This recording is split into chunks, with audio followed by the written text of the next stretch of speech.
안녕하세요. 저는 이름은 최진호라고 하고요. 동사섭에서는 보통 문이라는 별칭을 씁니다.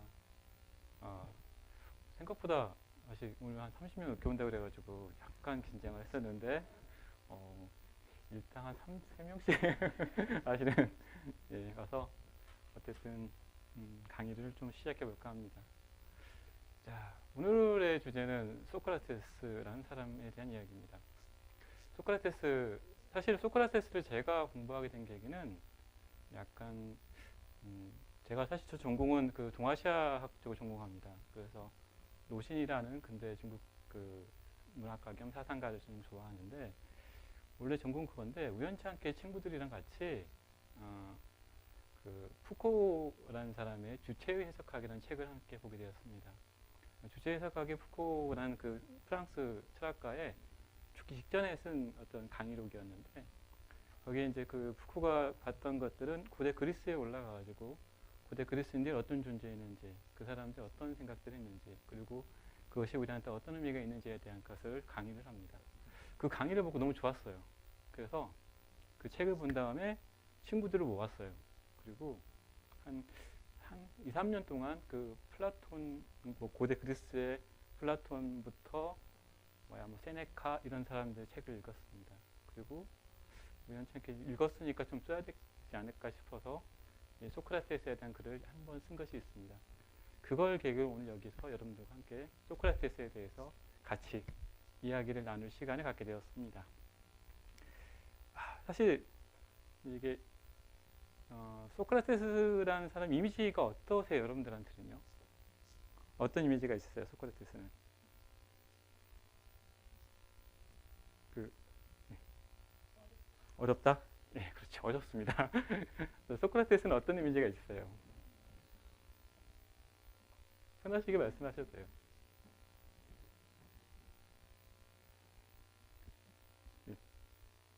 인류의 이대한 지성? 아, 그렇죠. 흔히 어떤 사람들은 뭐 세계 3대 성인 하면 뭐 소크라테스, 어렸을 때 떠올려오면 뭐야, 누구였죠? 부처님. 또 누구죠? 공자?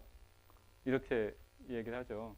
사실 전까지만 해도 저는 그 책 읽기 전만 해도 소크라테스가 그렇게 대단한 사람인가? 라는 사실은 생각을 했었어요. 뭐 오히려 소크라테스에 대해서 우리가 알고 있는 것들은 플라톤이라는 그의 제자가 기록한 글을 통해서 알고 있는데 그걸 이제 전에는 이제 막연하게 이제 제가 이제 읽었을 때는 이렇게 훌륭한 사람일까?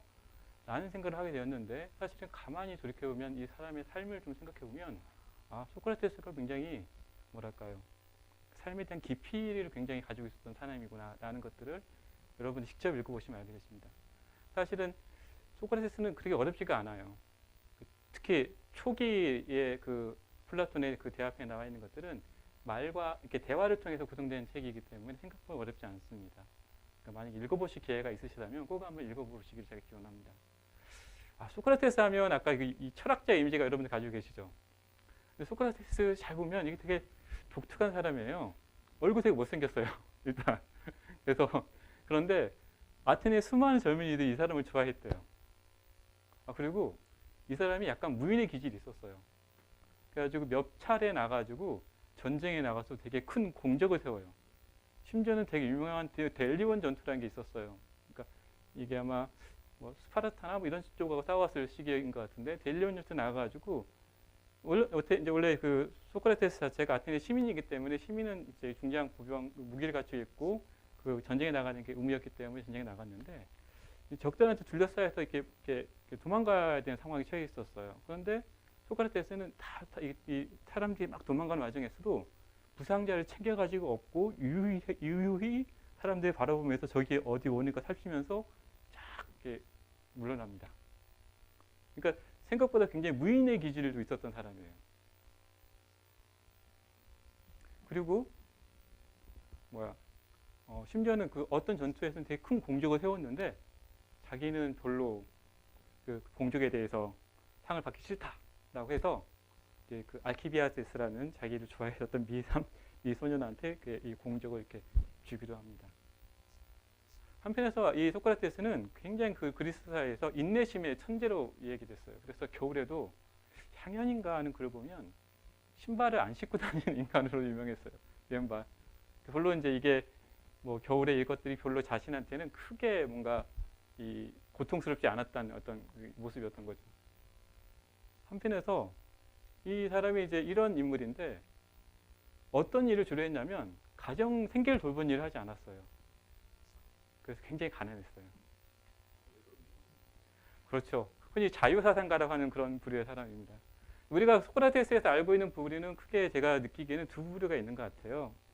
하나는 그 소크라테스 제자 중에는 플라톤으로 상징되는 제자들이 있습니다. 이 사람들은 뭔가 귀족이랄까 고고하고 아름답고 이상적인 형태의 소크라테스를 만들어냅니다.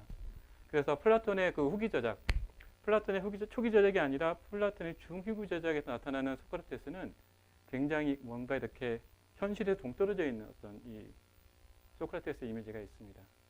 그 심지어는 그 소크라테스가 이런 말을 한 적이 있습니다. 플라톤이 언젠가 나를 왜곡할 것이다라고 이제 소크라테스가 얘기했다고 합니다. 그럼 어떤 또 소크라테스가 있느냐? 여기 밑에는 미친 소크라테스가 있습니다. 광기의 소크라테스랄까요? 여러분 디오게네스 알고 계시나요? 디오게네스라고 이 유명한 뭐죠? 그 길거리에서 이렇게 예, 견유학파죠. 그 누구죠? 그 알렉산더가 와가지고 있는데 태양이 어쩌고 하니까 비가 달라고 했던 그 사람. 이 길거리 철학자들이 있습니다. 그러니까 그 어떤 이상 이념이 아니라 그 자체로 사유가 어떤 건지 증명하는 존재. 이게 사실 길거리 철학자가 있는데 소크라테스의 그 두 제자부가 있는 것이었던 것이고 가만히 생각해보면 소크라테스한테는 이 두 가지 모습이 같이 있었던 것 같습니다. 따라서 뭐 플라톤의 소크라테스가 진짜고 그 견유주의 학파의 그 소크라테스가 가짜가 진짜 이런 문제가 아니라 소크라테스한테는 기묘하게도 이런 서양 철학에서 견유주의의 어떤 이 뭐랄까 길거리의 철학이랄까요? 기류의 철학의 전통이 있고 다른 한편에서 이제 그 귀족들이 충분히 전유해낼 수 있는 형태의 철학도 같이 내재 있었던 것 같습니다. 사실상 소크라테스에 대한 기억들은 플라톤에 의해서 대부분 만들어져 있어요. 그래서 그 굉장히 잘 봐야 됩니다. 플라톤의 기억 그 글들은. 그래서 여기에 나와 있는 소크라테스는 길이 아니라 굉장히 고상한 데서 이야기를 해요. 그리고 용기가 무엇인지 진리가 무엇인지 이것들을 질문하는데 그 장소가 굉장히 매끄러워요. 이 사람들도 소크라테스 말하는 것들에 대해서 잘 반응하셔야 됩니다.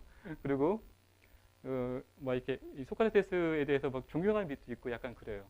그런 사실상 디오게네스 라이리투스라는 사람이 쓴 그 소크라테스의 기록에 의하면 소크라테스는 길거리에서 난입해서 말들을 했어요. 지나가는 사람 붙잡고 묻기 시작하는 거예요. 가령 너는 용기가 뭔지 아냐? 뭐 이렇게 묻기 시작하는 거예요. 사람 그것도 그냥 묻는 것이 아니라 집요하게 물어요. 계속. 사람이 짜증이 나요. 어떤 사람들은 그 소크라테스를 막 때리고 질받고 막 그랬어요. 근데 이런 것에 대해서도 소크라테스가 별로 반응을 하지 않고 어떤 사람이 물어봅니다. 소크라테스 당신은 맞았는데도 괜찮냐고 하는 말이 너는 당나귀한테 맞았는데 그것이 너한테 큰 상처가 되냐고 이런 식으로 얘기를 합니다. 그러니까 정신승리법일 수도 있고 어쨌든 그 굉장히 이 길거리에서 투출하게 싸웠던 혹은 투출하게 말을 걸었던 사람 중에 하나가 이 소크라테스가 있습니다. 굉장히 유머스럽기도 해요. 소크라테스의 부인이 누구죠? 크산티페죠. 알고 계신군요. 크산티페는 어떤 여자로 유명합니까? 악처죠. 그럴 수밖에 없어요. 소크라테스가 돈을 거의 안 벌었거든요. 끊임없이 밖에 나가 사람들을 이게 상대하느라고 돈을 벌지 않았어요. 물론 그때 워낙 보통 그 아테네 경제 자체가 노예에 의해서 이루어진 경제권이었기 때문에 그러시기도 했지만 돈도 벌지 않았던 것도 있었어요. 그래서 이제 크산티페와 소크라테스의 이 관계가 사람들한테 관심거리가 있었나 봐요. 그러니까 어느 날 크산티페가 소크라테스 옷을 벗겼어요. 길거리에서. 그러니까 제자들이 왜 팔 뿌리치지 그러지 않냐고 이 얘기를 해요. 그러니까 소크라테스의 말이 재밌는데 뭐라고 얘기하냐면 왜 내가 소크라테스 이겨라 크산티페 신나 파이팅 이거 하려고 이렇게 얘기합니다. 그러니까 너무 썰렁한데 어쨌든 이 모습이 그려지시나요? 소크라테스라는 사람의 이미지가 생각보다 굉장히 유들유들하기도 하고 여유롭기도 하고 즐기기도 합니다. 그리고 예? 이게 풍성한 거죠, 인격이. 풍성한 사람이었고 무인의 기질도 있고 그리고 굉장히 질긴 사람이었습니다. 그래서 자신을 사람들한테 그 등에 붙어 있는 등해라고 얘기합니다. 그 사람들에 대해서 계속 캐물어서 사람들이 더 이상 피할 수 없는 지점까지 밀고 가는 어떤 사람. 그게 소크라테스였습니다. 여러분 그 맨 그거 보이세요? 맨 있죠? 그 1-1이었죠. 그 첫 번째 장을 한번 읽어보도록 하겠습니다. 한번 읽어봐 주세요. 예. 아테네인 여러분, 여러분께서 저희 고도인들로 말미암아 어떤 느낌이 속에 있게 되셨는지 저는 알지 못합니다. 그래 어쨌든 저는 이들로에서 제가 누구인지를 더 자세히 하나쯤은 잊어버릴까 하였는데 이토록 이들은 설득력 있게 말했습니다. 하지만 이들은 진실이라고는 거의 한마디도 말하지 않았습니다. 반면에 여러분께서는 저로부터 모든 진실을 들으시게 될 겁니다. 그렇지만 아테네인 여러분, 맹세코 여러분께서는 이들이 경우처럼 미사여구의 연설도 전에는 연설도 저한테서는 듣지 못하시고 그때그때 생각나는 낱말들로 되는 대로 말하게 되는 걸 들으시게 될 겁니다. 이게 그 소크라테스가 첫 번째 이제 이 법정에 서서 한 연설의 첫 번째 대목입니다. 소크라테스는 기본적으로 법정에 서는 걸 좋아하지 않았어요. 공적인 장에 나서지 않았습니다. 소크라테스의 첫 번째 공적인 장에 나서는 장이 그 대중연설을 했던 장이 이 법정이었고 이것이 마지막이었죠. 여기서 사형을 받고 죽습니다. 그 맨 첫 구절입니다. 이게 아테네인 여러분으로 시작합니다. 되게 평범한 구절인데요. 이게 굉장히 중요한 의미가 있습니다. 소크라테스가 맨 처음 했던 말은 이겁니다. 이 법정에서요. 법정에서 뭐라고 얘기하냐면 아테네인 여러분이라고 이야기합니다. 법정에는 누가 있죠?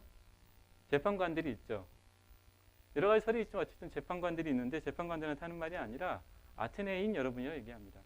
뭐냐면 중간에 가면 또 이런 말이 나옵니다. 재판관 여러분이란 말이 나옵니다. 뭐냐면 이 아테네인 여러분 말 자체는 소크라테스 제 생각에는 소크라테스가 이 법정에 있는 사람들한테 자격을 묻는 겁니다. 당신들 아테네인들인데 과연 이 법정에 서서 나를 심판할 수 있는 사람들인 것인가? 그래서 자기는 이 사람들을 재판관 여러분이라고 부르지 않고 아테네인 여러분이라고 얘기합니다. 당시 아테네인들이 가지고 있었던 혼란, 혼돈, 그리고 이 사람들의 무질서에 대한 것들을 역설적으로 보여주면서 사람들을 호명을 합니다. 아테네인 여러분. 그리고 이 아테네인 앞에서 자신이 어떤 존재인지, 내가 어떤 삶을 살았고 어떤 것이 내가 지금 당신들한테 질문한 것인지에 대해서 질문을 하기 시작합니다. 이게 요 맨 처음 나와 있는 아테네인 여러분이란 말의 의미입니다. 자, 그 다음에 이 고소를 당했죠. 이 플라톤이 이제 굉장히 어린 나이였는데, 이 플라톤이 기억하는 이 소크라테스에 의하면, 소크라테스가 그 고소를 당한 이유는 세 가지가 있어요. 첫 번째, 아테네의 젊은이들을 타락시킨다. 왜냐하면 이제 이 소크라테스가 이제 길거리 간 사람 잡고 이렇게 질문하기 시작해요. 그러면 아테네의 주변 이 청년들이 와가지고 삥 둘러앉아서 구경하는 거예요. 일종의 이제 남 괴롭히면 되게 좋아하잖아요. 사람들이 막 이 망신당하는 거 좋아하니까 이 삥 둘러앉아가지고 이 소크라테스가 상대한테 말 거는 걸 구경하고 웃고 떠들고 하는 이런 겁니다. 그러니까 사람들이 봤을 때 이 소크라테스가 아테네의 이 젊은이들을 타락시키는 거라 생각했겠죠. 그리고 다른 한편에서 이 소크라테스가 그 다이몬이라는 이 독특한 어떤 이 존재를 통해서 이야기를 시작합니다. 뭐냐면 이렇게 특별한 것이 아니라 소크라테스가 있을 때 소크라테스가 뭘 해야 될지 말아야 될지 어떤 감이 오는 애가 있어요. 이 다이몬에 대해서 여기 이야기 계속했는데 이것이 그리스 사람들한테는 이 고소했던 사람들에 의하면 소크라테스가 그리스인들이 믿는 신을 믿지 않는다라는 불경죄에 해당한다라고 얘기하면서 소크라테스를 이렇게 법정에 세웁니다. 그래서 소크라테스가 여기에 오게 됩니다. 다른 한편에서는 여러 가지 문제가 있어요. 소크라테스가 변론에 이렇게 법정에 서게 된 것들은 사실은 크게는 어떤 이 세 명의 사람들이 있는데 아니토스라는 사람이 있었고 멜레토스라는 사람이 있었고 류콘이라는 사람이 이 소크라테스를 이 법정에 세운 사람입니다. 근데 사실은 이 아니토스가 소크라테스한테 이렇게 망신을 당한 적이 있던 사람이에요. 멜레토스도 아마 소크라테스한테 망신을 당했던 적이 있었을 거예요. 이런 것들이 모여가지고 소크라테스를 법정에 세우게 된 어떤 그 사건이 되어버립니다. 자, 그래서 예, 이 첫 번째 말, 여러분 아까 맨 처음 읽었던 이 말, 제가 여러분들한테 나는 사실만을 말하겠다라는 것이 오늘 우리가 함께 이 같이 탐구해야 할 소크라테스라는 사람의 이 마지막 말 중에 하나였습니다. 자, 이제 저를 한번 봐주세요. 사실은 이 강의라는 것이 그러니까 저랑 여러분들은 같이 구성하는 것인 것 같아요. 호응을 잘 해주시고 잘 해주셔야지 우리가 어떤 새로운 이 소크라테스를 아마 만날 수 있을 것 같아요. 우리가 저희 공동의 탐구를 같이 하지 못하면 아마 소크라테스를 잘 못 만나고 저도 못 만나고 갈 수 있을 것 같아요. 그러니까 잘 한번 소크라테스를 같이 한번 탐구해보는 시간을 가졌으면 좋겠습니다. 생각해 보세요. 이 70의 노인이에요. 이 법정을 한번 떠올려 보세요. 70의 노인이 있고 500명의 사람들이 삥 여기 둘러싸고 있습니다. 그리고 이 이미지를 한번 가져보세요. 쭉 둘러져 있고 이 나이 70 먹은 사람이 그리고 전쟁의 공헌도 세웠고 끊임없이 스스로가 아테네의 가장 큰 뛰어난 가장 훌륭한 사람이라고 이야기했던 사람이 와가지고 이 70 먹은 사람이 사람들한테 이야기를 하기 시작합니다. 아테네인 여러분, 나는 당신들한테 진실만을 말하겠습니다. 라고 말합니다. 근데 생각해보면 이 진실만을 말한다는 것이 어떤 것인지 생각해보면 꼭 재미있습니다. 당시 이제 플라톤은 글에서 보면 플라톤이 그 소크라테스의 글에서 보면 소크라테스는 법정에 가는 걸 되게 싫어했어요. 법정이라는 건 어떤 거냐? 거짓말이라는 거예요. 뭐냐면 법정에서는 진리가 이렇게 승리하는 것이 아니라 그럴싸하게 보이는 것, 설득하는 거니까 그럴싸하게 보이는 것들이 여기 승리한 장소이기 때문에 자기는 싫어했다고 얘기해요. 따라서 이 사람은 거의 이 공적인 장소에 거의 나가지 않았어요. 유일하게 나왔던 것이 이 불려 나온 거지, 공적인 장소에서. 그리고 이 사람이 사람들한테 이야기합니다. 근데 법정에 가면 어떤 현상들이 벌어지냐면 우리가 같이 이런 변호사, 판사 이런 사람이 판단하는 것이 아니라 아테네에서 선출된 사람들이 판단을 해요. 그렇기 때문에 이 사람들을 설득하기 위한 어떤 기술이 굉장히 필요합니다. 그래서 가서 이런 거예요. 애들 데려와. 애가 막 울어. 그러면 사람들이 불쌍하잖아요. 그러면 무죄를 선고하는 거예요. 이렇게요. 또 뭐가 있을까요? 또 거짓말 온갖 이 말 기술을 통해서 이 사람들 설득해내는 것이 법정이었어요. 근데 소크라테스가 이렇게 얘기하는 거예요. 나는 그런 거 안 하겠다고. 소크라테스를 치자면 소크라테스는 20살 막 넘은 그 큰아들이 있었고 이 젖을 막 떼려고 하고 있는 어린 아이가 있었어요. 그러니까 사람들이 했었던 방식, 이 정서의 감정에 호소하는 방식이라면 소크라테스는 굉장히 성공률이 높은 사람이에요. 게다가 나이도 많아요. 그러니까 사람들한테 정서를 호소하기에는 굉장히 좋은 조건이 소크라테스한테 있었어요. 그런데 소크라테스는 말합니다. 나는 그런 식으로 감정에 호소하는 것을 통해서 당신들을 만나지 않겠다고 얘기하는 겁니다. 그리고 나는 당신들이 가지고 있는 사고, 사유 이걸 통해서 당신들한테 내가 말하는 진실이 당신들한테 수용되기를, 그리고 당신들이 과연 나의 말을, 내가 말하는 진실의 말을 받아들일 수 있는 존재인지에 대해서 나도 당신들과 같이 공통으로 탐구하겠다라고 선언하는 장이었습니다. 이게 묘하죠. 자기한테 사형 판결이 내려질 수 있는 장에서 이 사람이 하는 짓이 사람들한테 우리 같이 얘기해보자 라고 얘기하는 겁니다. 나 도와주세요. 내가 위험해요. 뭐 이런 말이 아니라 같이 얘기해보자라고 했던 것이 소크라테스의 말입니다. 떠올려보세요. 이 못생긴 할아버지가 맨발에 옷 하나 걸치고 사람들한테 이 말하는 모습을, 그리고 그 음성을 떠올려보세요. 그때 플라톤이 튀어나옵니다.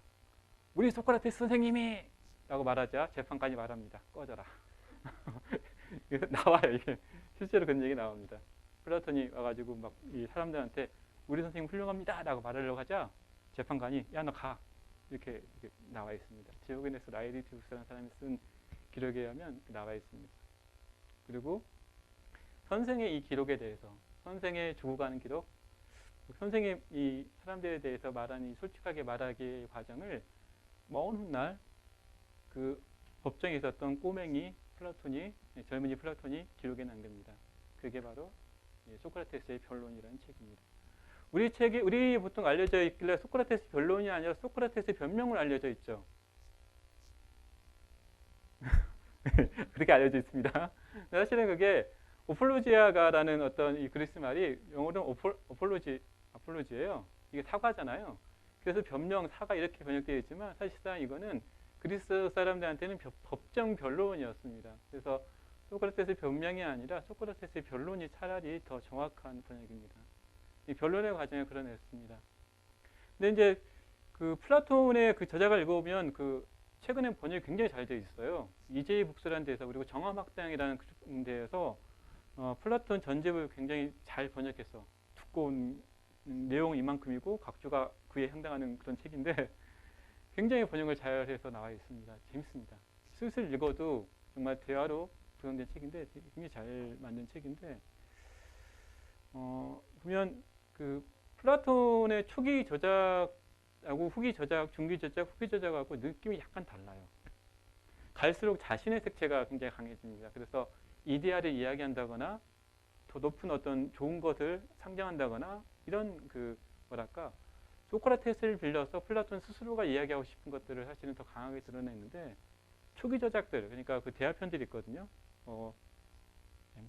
그 리시스, 라케시스 이런 초기 저작들에는 상대적으로 플라톤의 느낌이 덜 들어가 있고 소크라테스 언어가 좀 더 잘 나타나 있는 것 같아요. 그리고 소크라테스 변론도 마찬가지일 것 같아요. 왜냐하면 그 당시 소크라테스 변론은 사람들한테 너무나 유명했기 때문에 아마 상대적으로 플라톤이 소크라테스의 변론에 대해서 자기의 생각을 더 첨가할 수 있는 어떤 여지는 굉장히 적었던 것 같아요. 그렇지 않았을까요? 왜냐하면 워낙 유명한 그 법정 연설이었기 때문에 사람들이 다 알고 있어서 사실은 소크라테스에 대해서 플라톤이 더 뭔가 자기 생각을 느끼기는 쉽지 않았던 거. 그래서 역설적으로 플라톤이 아니라 소크라테스가 어떤 사람인가를 더 잘 알 수 있는 기록이 아마 소크라테스의 변론이라는 책입니다. 일 것 같아요. 그렇지만 여전히 이것은 죽어간 선생님과 그걸 기억하는 제자의 공동의 탐구라는 것은 변함이 없지요. 상대적으로 이제 앞에 다른 것들에 비해서 플라톤의 색채가 덜하지만 그게 이제 우리가 오늘 그 같이 이야기할 소크라테스 변론이라는 책입니다. 사실은 이 소크라테스의 법정 진술이란 이에서 인상적인 건 뭐냐면 이 노인의 태도인 것 같아요. 아까 말했지만 이제 심판을 받고 어떻게 보면 사형을 받을 수 있는 그런 상황인데도 불구하고 이 사람이 자신이 하는 것들은 솔직하게 말하기라는 겁니다. 이 그리스어로 파레지아라는 건데요. 이 솔직하게 말하는 것에 대해서 자기는 계속 이야기를 합니다. 기묘한 말장난이나 마치 진실을 거리처럼 보이게 하는 말들을 통해서 하는 것이 아니라 내가 할 수 있는 것들은 당신들한테 솔직하게 말하는 것이다 라고 이야기합니다. 그 당시 소피스테스 같은 사람들은 대부분 그 돈을 받고 이 변론술을 가르쳐줬는데 가르쳐준다는 건 뭐냐면 말을 상대방한테 그 이기기 하는 기술들을 가르쳐주는 시대였습니다. 이 소피스테스의 역할이 그런 것들이었죠. 근데 자신은 그런 것이 아니라 나는 솔직하게 말하겠다는 거예요, 사람들한테. 그리고 이 법정 안에서 당신들과 나는 솔직한 관계를 통해서 같이 우리가 어떤 상태에 있는지 그들에 대해서 공동으로 탐구해보자라고 제안을 했던 겁니다. 아까 제가 말씀드렸던 것처럼 여러 가지 유혹이 있었겠죠. 애를 데려가서 사람들한테 해라. 그리고 크산티페를 보내라. 그리고 크산티페한테 뭔가 이게 쇼를 하라고 했겠지만 절대 그러지 않고 사람들한테 자신이 가지고 있는 것들에 대해서 그대로 하는 어떤 방식일 것 같습니다. 이 파리에지아. 근데 사실은 이 솔직하게 말하는 걸 통해서 이 사람이 어떻게 되었죠? 결국 죽게 됩니다. 자신의 목숨과 바꾼 파리에지아예요. 그럼 궁금하지 않으세요? 과연 파리에지아라는 것이 어떤 것이었길래 이 나이 많은 이 현인이 이 인생 경험도 많고 사유의 경험도 많은 현인이 죽음과 바꿀 수 있었을까라는 겁니다. 예. 그리고 이 인간이 길거리든 혹은 법정이든 혹은 어떤 귀족의 장소에든 귀족과 만나는 장소에든 끊임없이 사람들한테 솔직하게 말했던 것이 과연 무엇일까라고 생각해 보고 싶은 거죠. 솔직하게 말하는 사람, 과연 어떤 사람이었을까? 사실은 소크라테스가 사람들한테 솔직하게 말하게 되기를 시작한 거는 아주 우연한 기회가 있었어요. 하나 뭐냐면 그 친구 중에 친구가 그 한번 그 아테네에 가서 카이레폰이라는 친구가 있는데 이 친구한테 소크라테스 친구가 그 아테네 그 델포이 신전에 가서 신탁을 넣습니다. 아테네에서 소크라테스보다 현명한 사람이 있나요? 라고 넣었어요. 정답이 무엇이었을까요? 소크라테스가 제일 훌륭하다는 말을 무녀가 합니다. 사실이지 아닌지는 잘 모르겠어요. 신탁은 사실은 이 해석하는 무녀에 의해서 워낙 달려지기 때문에 사실일 수도 있고 아닐 수도 있어요. 근데 이 무녀가 소크라테스가 가장 현명하다라고 말을 했다고, 신이 얘가 가장 현명해라고 얘기했다고 합니다. 여기서 사단이 발생한 거예요. 뭐냐면 소크라테스가 겸손한 사람이었어요. 신이 거짓말하고 있다. 내가 그렇게 안 훌륭하다는 거예요. 내가 훌륭하지 않은데 왜 신은 자꾸 내가 가장 훌륭하다고 거짓말했을까? 이 사람이 사람들한테 길거리에 나가서 캐묻기 시작한 거 이유는 딱 그거였어요. 신의 말에 거짓을 증명하는 거. 그러니까 이 되게 묘한 사람이죠.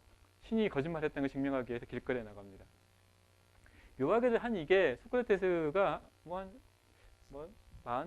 소크라테스가 아주 어렸을 때부터 이런 활동했던 건 아니에요. 40살 넘어가지고 이야기를 듣기 시작해요. 다이몬이라고 어떤 애가 떠요. 그래서 사람들한테 가가지고 질문해라 라고 이 다이몬이 요청합니다. 그 순간 이 사람이 40살 먹은 이 아저씨가 길거리에 나가서 사람들한테 자꾸 당신이 아는 것이 뭔지에 대해서 캐묻기 시작합니다. 어쨌든 이런 상황이었는데 이제 신이 거짓말을 했을 리가 없는데 그러면 신은 왜 이런 신탁을 내렸을까? 이 소크라테스 궁금증이었어요. 그래서 신의 거짓을 증명하기 위해서 아테네의 훌륭한 사람들 다 찾아가요. 아테네의 훌륭한 장인을 찾아갑니다. 장인의 활 만드는 기술 이거 너무 잘 알아요. 그렇지만 그 사람이 활 만드는 기술 말고 다른 건 모른다는 거예요. 근데 이 사람은 자신이 알고 있다 생각을 해. 묘하죠? 자, 네가 계속 질문하는 당신이 아는 것이 과연 무엇입니까? 당신이 어떤 게 훌륭해요? 계속 질문하는데 그 당신이 정치에 대해서 알고 있습니까? 라고 묻습니다. 그런데 그 최후의 결론이 무엇이었냐면 항상 나오는 거는 그 두 번째 줄 한번 읽어주시겠어요? 그 두 번째 1-2번 있죠? 예. 항상 이게 소크라테스의 결론이었어요. 예. 예.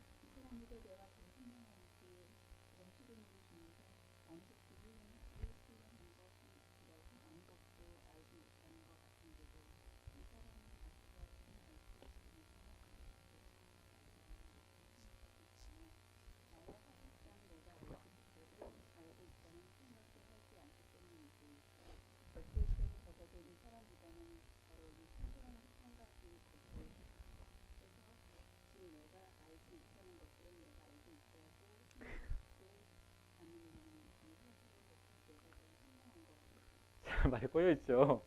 이게 그 유명한 너 자신을 알라는 말의 다른 버전입니다.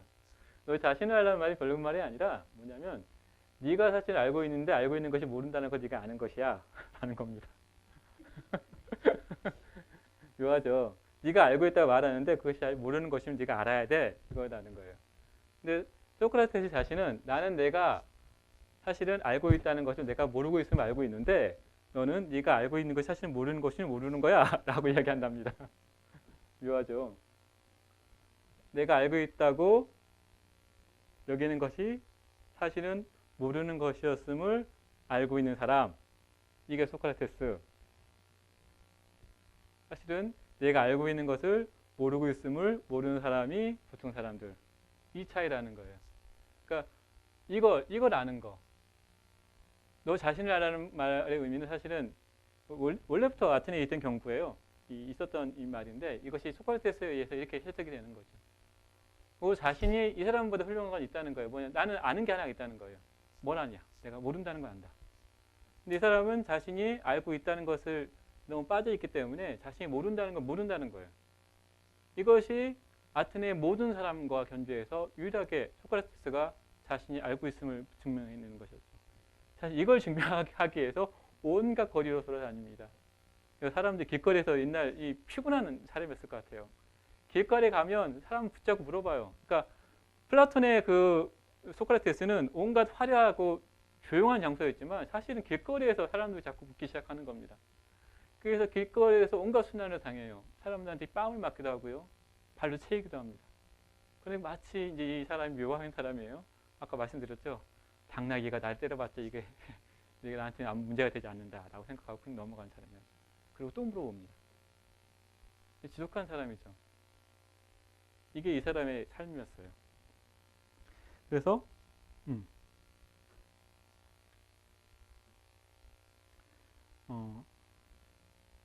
보통 우리가 알고 있다고 생각했기 때문에 알고 있는 것이 과연 맞는 건지 그 무엇인가를 사실 캐묻지 않게 되잖아요.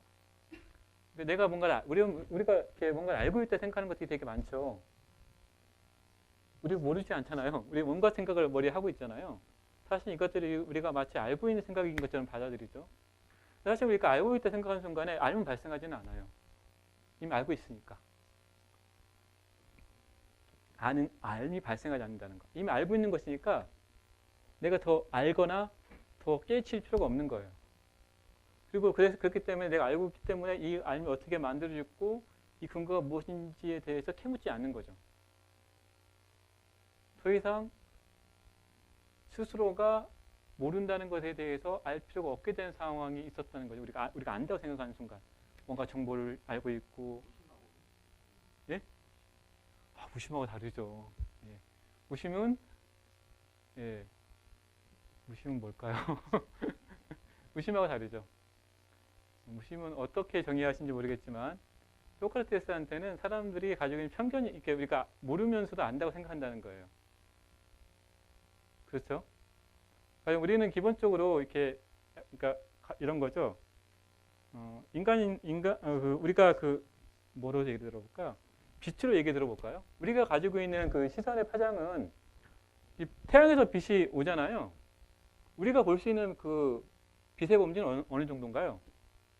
우리는 진화 과정에서 어떻게 시각이 형성되었냐면 이 빠진 좀 파란 거 뭐라 부르죠 이거? 가시광선. 가시광선만 보게끔 되어 있잖아요. 근데 사실은 우리가 받아들인 빛들은 훨씬 더 파장이 많은 것들이에요. 뭐냐면 우리가 이게 대상을 파악하는 능력이 사실은 그렇게 세팅이 되어 있는 거죠. 그 뇌에서도 그 대상을 봤을 때 뇌의 온갖 뇌의 몇 가지 영역이라더라. 이 영역들이 이 빛을 받아들여서 시망막이 이 상에 맞추면 이 머리의 여러 가지 영역들이 종합해가지고 이게 뭐더라? 어떤 대상을 이렇게 딱 맺히게 한다는 거예요. 그거는 뭐냐면 우리는 어떤 대상에 대해서 이렇게끔 파악하게끔 진화가 되어 왔어요. 우리가 알고 있다 생각하는 지식들이 이런 것들이죠. 미리 이제 이렇게 주어져 있는 지식들이죠. 이걸 우리가 안다 생각하죠. 사실은 우리가 보면 가시광선 말고 가시광선 이외의 파장 안에서 빛이 있긴 하죠. 우리는 볼 수는 없죠. 묘하게도 이게 진화의 선물일 수도 있고 진화의 안 좋은 것일 수도 있겠지만 어쨌든 그렇게 진화해 왔죠. 안다는 것도 마찬가지예요. 우리는 이렇게 알고 있다 생각해요. 그게 어렸을 때 받은 교육이든 또는 내가 읽은 정보든 어떤 것이든 우리가 이것이 마치 진리인 것처럼 받아들인다는 거예요. 그것이 아마 어쩌면 인간들이 가장 생존하기 좋게끔 사고치기를 만들어 온 오랜 진화의 과정의 어떤 산물일 수도 있어요. 소크라테스가 질문하는 것은 그런 것들에 대해서 근본적으로 질문해 보는 거죠. 과연 내가 안다고 생각하는 것인데 이것이 정말 아는 것일까? 라고 물어보는 거죠. 그걸 하러 평생을 바친 사람이에요. 어지간해요. 그러니까 이런 걸 평생 묻는 사람이면 정말 성인의 반열에 올라도 될 것 같은 느낌이 들 때가 있어요. 자, 그래서 이 소크라테스가 그런 의미에서 사람들 자꾸 물어봐요. 너 이거 알아요? 당신이 아는 게 과연 아는 것입니까? 라고 계속 물어보는 겁니다. 결국 그래서 신탁의 참뜻을 알게 돼요. 신탁의 참뜻은 뭐냐면 지혜와 관련해서 자신이 진실로 부자일것 없다는 사실을 깨달은 자가 가장 지혜로운 자다라는 역설의 깨달음이었어요. 가장 내가 부자일 거 없다, 내가 알고 있는 것이 없다고 생각하는 사람이 역설적으로 그 사람은 최소한 자신의 무지에 대해서 알기 때문에 가장 지혜로운 자일 수 있다라고 얘기합니다. 그러니까 이게 되게 어렵죠. 이게 일종의 이제 계속 부정하는 거잖아요. 내가 알고 있음을 부정하는 거, 회의하는 거잖아요. 사실은 이게 말이 내가 알고 있는 거 그 말만 받아들였을 때 생각해 보세요. 내가 알고 있는 것이 사실은 모르는 것이었으면 아는 거 굉장히 쉬워 보이잖아요. 근데 이걸 실제적으로 내가 내 자신한테 적용해 보면 이게 어떤 과정일까요? 계속 자기가 어떤 생각을 하고 있는지에서 계속 이거 부정하는 거예요. 그때 만들어진 어떤 기쁨이든 뭐든 그런 사람이 그걸 즐길 수 있는 사람만이 지혜로운 자라라고 얘기하는 겁니다. 그게 묘하죠.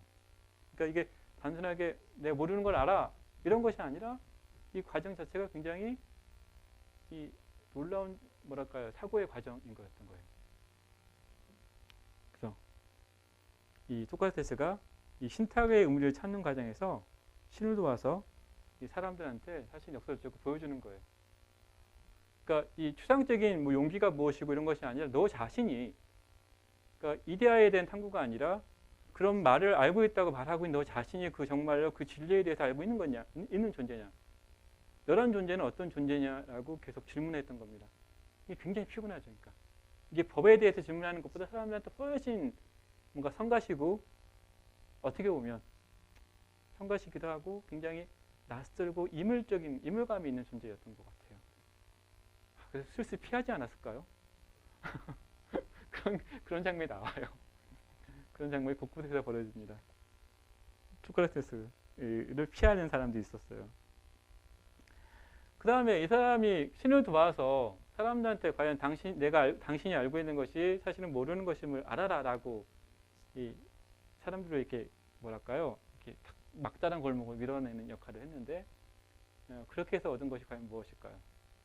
소크라테스는 찢어지게 가난한 거 그리고 아내의 날카로운 성품 이런 것들을 얻었습니다. 사실 아무것도 얻은 것이 아니었어요. 왜냐하면 이 사람은 어떤 역설적으로 묘하게도 자신은 그런 식으로 통해서 자신의 존재를 스스로가 찾아가고 의미를 발견했던 것 같아요. 묘하죠. 그러니까 이 묘한 길거리 이 철학의 방식이 있었어요. 이외 그의 제자인 그 디오게네스나 이런 사람들이 길거리에서 몸소 보여주는 거죠. 철학이란 이런 거다.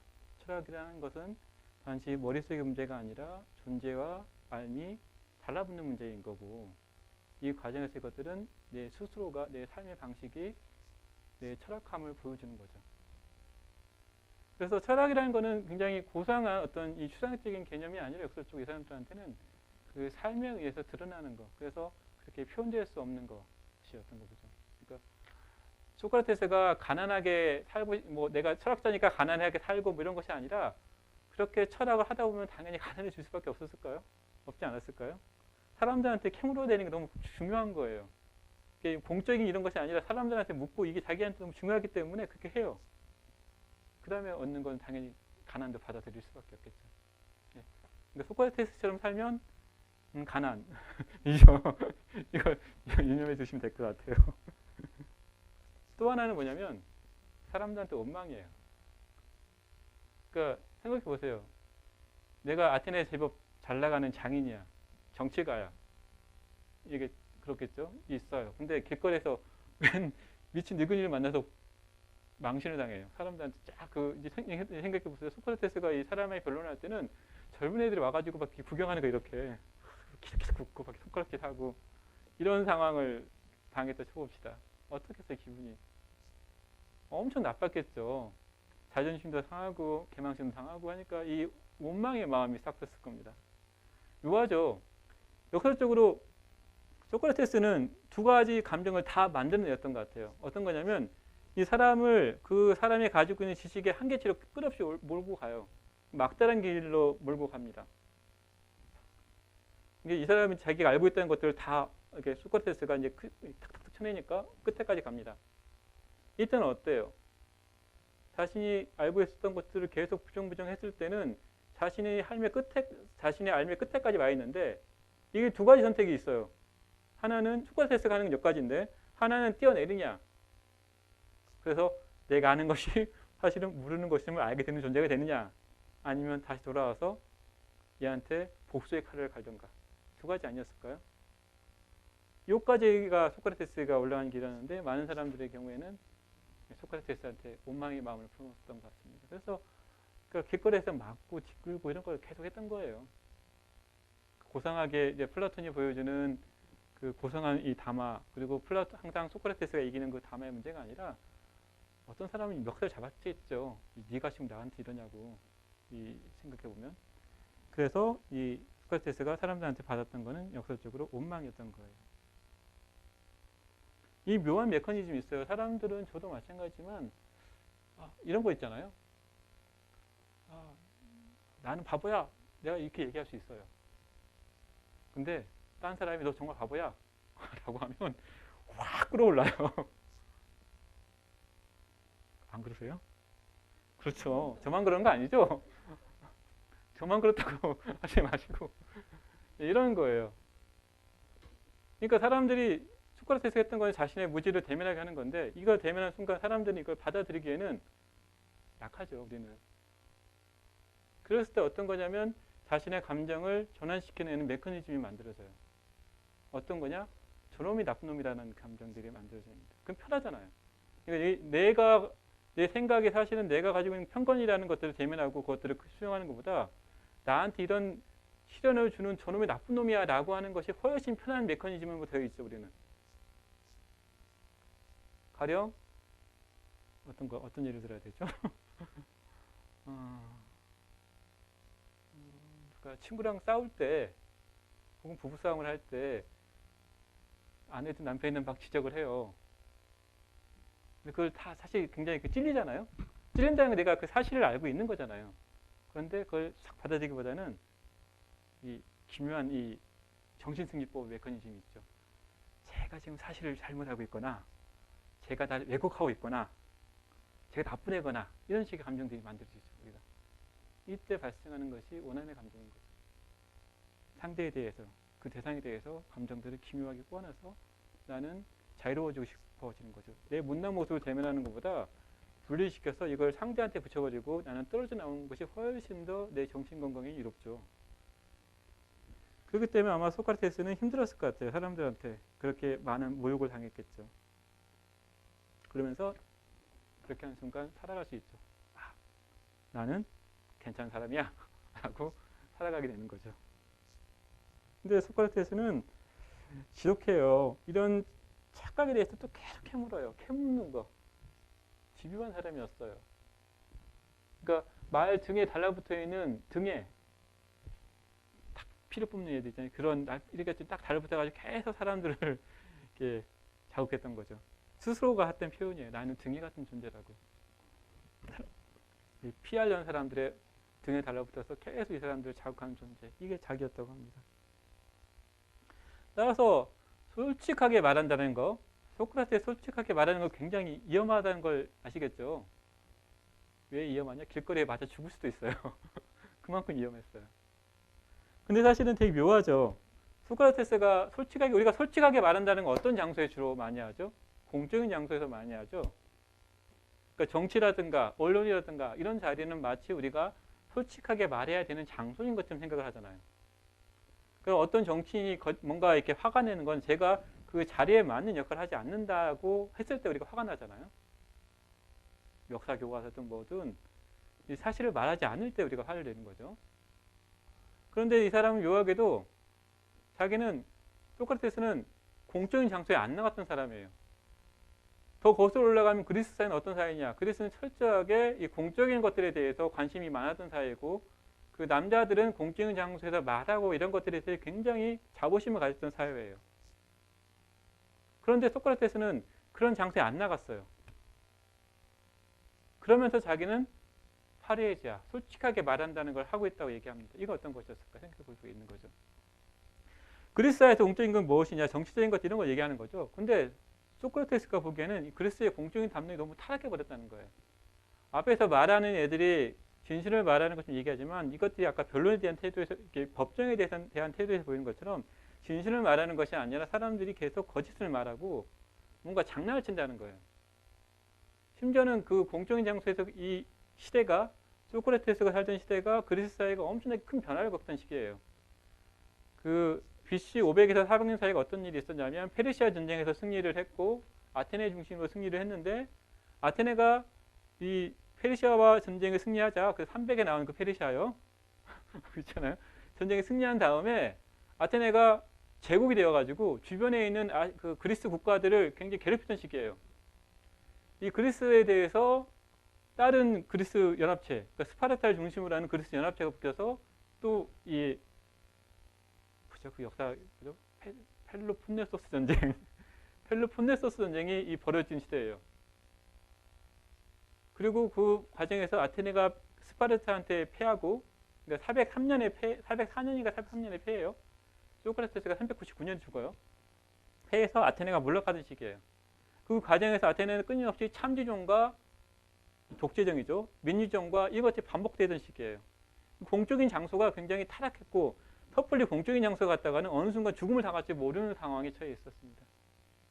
소크라테스는 자신은 이 다이몬에 의해서 그 한 번 공적인 장소에 나가지 말라는 요청을 받았다는 거예요. 대신 자기는 굉장히 사적인 장소에서 사람들한테 그 자신이 어떤 존재인지 너 자신을 알라. 네가 아는 것이 너 존재에 어떤 역할, 어떤 의미가 있는지에 대해서 안다는 내가 용기라고 말했는데 사실 네가 용기를 알고 있는지 용기가 무엇인가가 아니라 당신한테 용기가 무엇인지 당신이 용기에 대해서 알고 있는 건지 당신이 지혜에 대해서 얘기하고 있는데 당신한테 지혜가 무엇인지 지혜 일반이 아니라 지혜라는 추상적인 이데아가 아니라 지혜가 무엇인지 당신한테 지혜가 어떤 건지 알고 있냐고 이런 식의 어떤 개인적인 활동을 합니다. 사실 이것들은 그 어떻게 보면 공적인 것을 등지고 사적인 영역에 이 소크라테스가 집중한 것으로 보이지만 사실 그런 것이 아니라 역설적으로 아테네 혼란스러운 아테네 사회를 바꾸기 위해서는 이 혼란스러운 것들을 어떻든 대응하기 위해서는 이 공적인 장에 나가서 그 뭐 정치 투쟁하는 것이 아니라 역설적으로 사람들의 삶을 바꾸는 어떤 이 과정을 통해서 그리스가 가지고 있는 혼돈, 이 힘에 의한 지배 이것들을 벗어나게 할 수 있다고 생각했던 것 같아요. 그리고 그걸 위한 가장 솔직한 효과적인 도구가 파리지아 솔직하게 말하는 것이었습니다. 뭐냐? 나는 모른다. 사실 나는 몰라. 너는 알고 있니? 같이 한번 얘기해 보자. 나는 아주 간단한 문답법을 통해서 이 사람이 사람들 이렇게 하나씩 바꾸고 이렇게 변화시켜 가고 했던 것 같아요. 물론 이 뭐죠? 이 소크라테스의 우두와는 다르게 소크라테스의 가장 사랑했던 애인인 알키비아데스는 나중에 이 굉장히 잘 나간 미소년에다가 잘난 집의 아들이 하나 있었는데 이 뒤에 나오는데요. 알키비아데스는 나중에 스파르타한테 붙어가지고 아테네를 몰락시키는데 중요한 역할을 합니다. 역설이지만 그렇지만 어쨌든 소크라테스의 원래 모습은 그런 것이었어요. 사람들한테 같이 이게 이제 공동체가 위기에 처해 있고 아테네가 제국이 되거나 혹은 제국으로 바뀌어서 다른 사람들 억압하려고 그러고 내부적으로도 사람들을 억압하려고 그러는데 이건 공론장에서 도저히 해결이 안 되는 문제예요. 오히려 계속 혼돈만 발생할 뿐이지. 그때 뭐랄까 나는 그러니까 이게 선택의 문제긴 하지만 나는 사람들한테 물어보겠다는 거예요. 질문해보겠다. 그리고 그걸 통해서 나는 삶의 문제를 다시 한번 윤리의 문제를 통해서 이걸 다시 한번 돌아보게 하겠다라고 했던 것이 이제 소크라테스의 이 파리에자라는 말이었던 거죠. 그래서 굉장히 이게 위험하다는 느낌이 드세요. 그러니까 이게 굉장히 정치적인 문제라는 것이 딱 떠오르세요.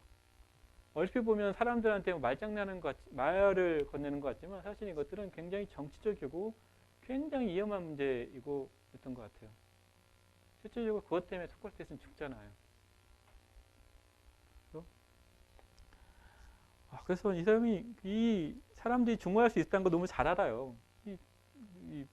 무시당했을 때 사람들의 이 기분의 나쁨 이걸 너무 잘하는 사람이었기 때문에 그럼에도 불구하고 온종일 사람들을 쫓아다니면서 계속 물었습니다.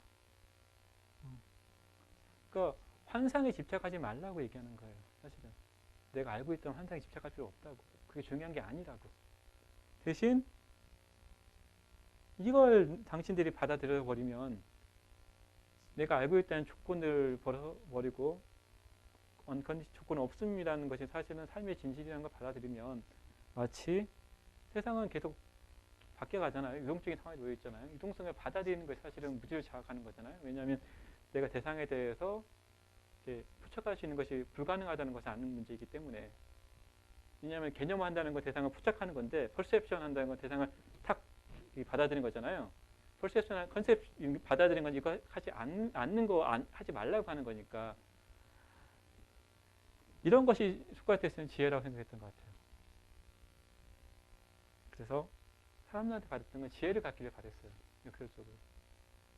그러나 쉽지는 않았던 것 같아요. 그래서 소크라테스가 변론에 참여했던 거는 이제 다시 이제 변론으로 와보세요. 변론에 참여했다는 거는 죽음이 무서우거나 두려워서가 아니었어요. 왜냐하면 일찌감치 이 사람한테는 죽음이 별 문제가 아니었어요. 이 철학자의 사람.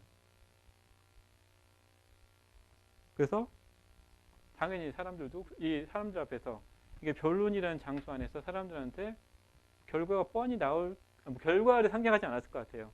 대신 사람들한테 호소를 하는 거예요. 정서나 이런 이 소피스테스의 방식이 아니라 물론 뭐 소크라테스도 소피스테스일 수 있겠지만 호도하는 것이 아니라 이 사람들한테 솔직하게 말했을 때 진리를 얘기했을 때 당신들이 나한테 호응해 달라고 요구했던 겁니다. 그 결과로 소크라테스는 500명의 재판관이 있는데 281 대 210% 져요. 그래서 이제 그 소크라테스 변론 보면 이제 형을 받게 돼요. 하나는 뭐냐면 추방형을 받거나 혹은 벌금형을 받으라고 요구를 해요. 주위에 친구들이 부자들이 되게 많았어요. 플라톤도 되게 부잣집 아들이었고 알키비아데스 뭔가 부잣집이 많아서 야, 너 그냥 우리가 벌금 내줄게. 너 그냥 벌금 받아들여. 라고 요구를 합니다. 근데 소크라테스가 단호하게 거짓말합니다. 당신들이 원한다면 내가 만약에 1억의 이 보상금의 판결을 이렇게 배상금 받았다면 당신들이 원한다면 내가 10만 원 정도 낼 수 있어. 왜냐하면 자신이 그걸 받는다는 거는 자신이 죄를 인정하는 거잖아요. 라고 얘기합니다. 실제 그렇게 얘기해요. 25 그 단위가 있는데 그걸 내겠다라고 얘기해요. 그러자마자 사람들이 분노합니다. 제 2차 판결 때는 80명의 부가 이쪽으로 이동해요. 그래서 361대 139 그래서 사형 판결을 받습니다. 근데 그리고 뭐 담담하게 받아들여요.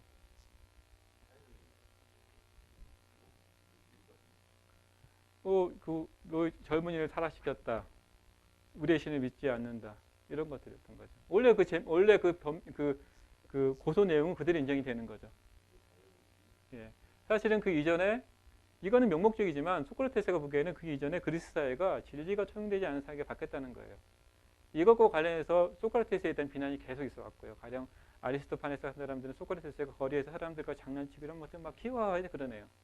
이건 뭐냐면 소크라테스 그리스 안에 있었던 어떤 이 사유하는 정신 이것들이 타락했다는 거고 이것이 사실 역설적으로 소크라테스가 그 대결했던 건 요거예요. 그러니까 이 변론에 사실은 이제 이게 두 가지 구조로 되어 있는데, 그러니까 맨 처음 소크라테스가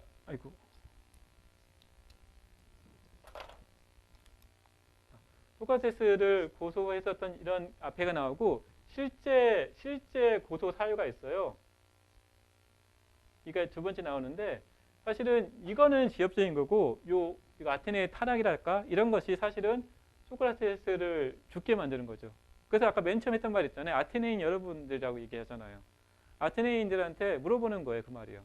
당신들이 과연 어떤 존재인지 나는 당신들 지금 질문하는 거다라고 물어보는 겁니다. 이것보다 앞에 있었던 소크라테스라는 말 자체가 더 이상 소용되지 않게 만드는 타락한 그리스 사회, 제국주의화 되고 뭐 사람들한테 말장난하는 이런 것을 통해서 진리가 왜곡되고 이런 것들이 역설적으로 소크라테스를 죽게 만들었다고 할 수 있는 거죠. 혹은 그런 사회는 다시 도저히 용납하지 못한다고 소크라테스는 말하고 있는 거죠.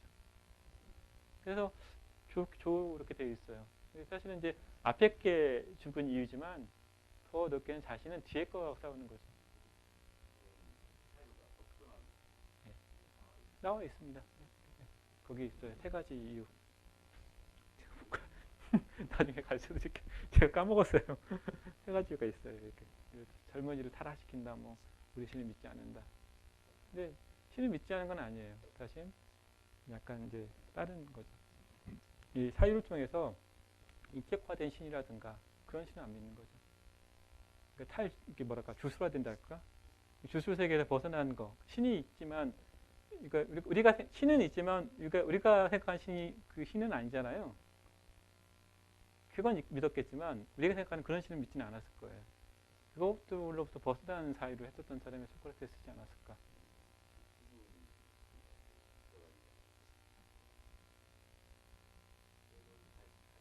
예.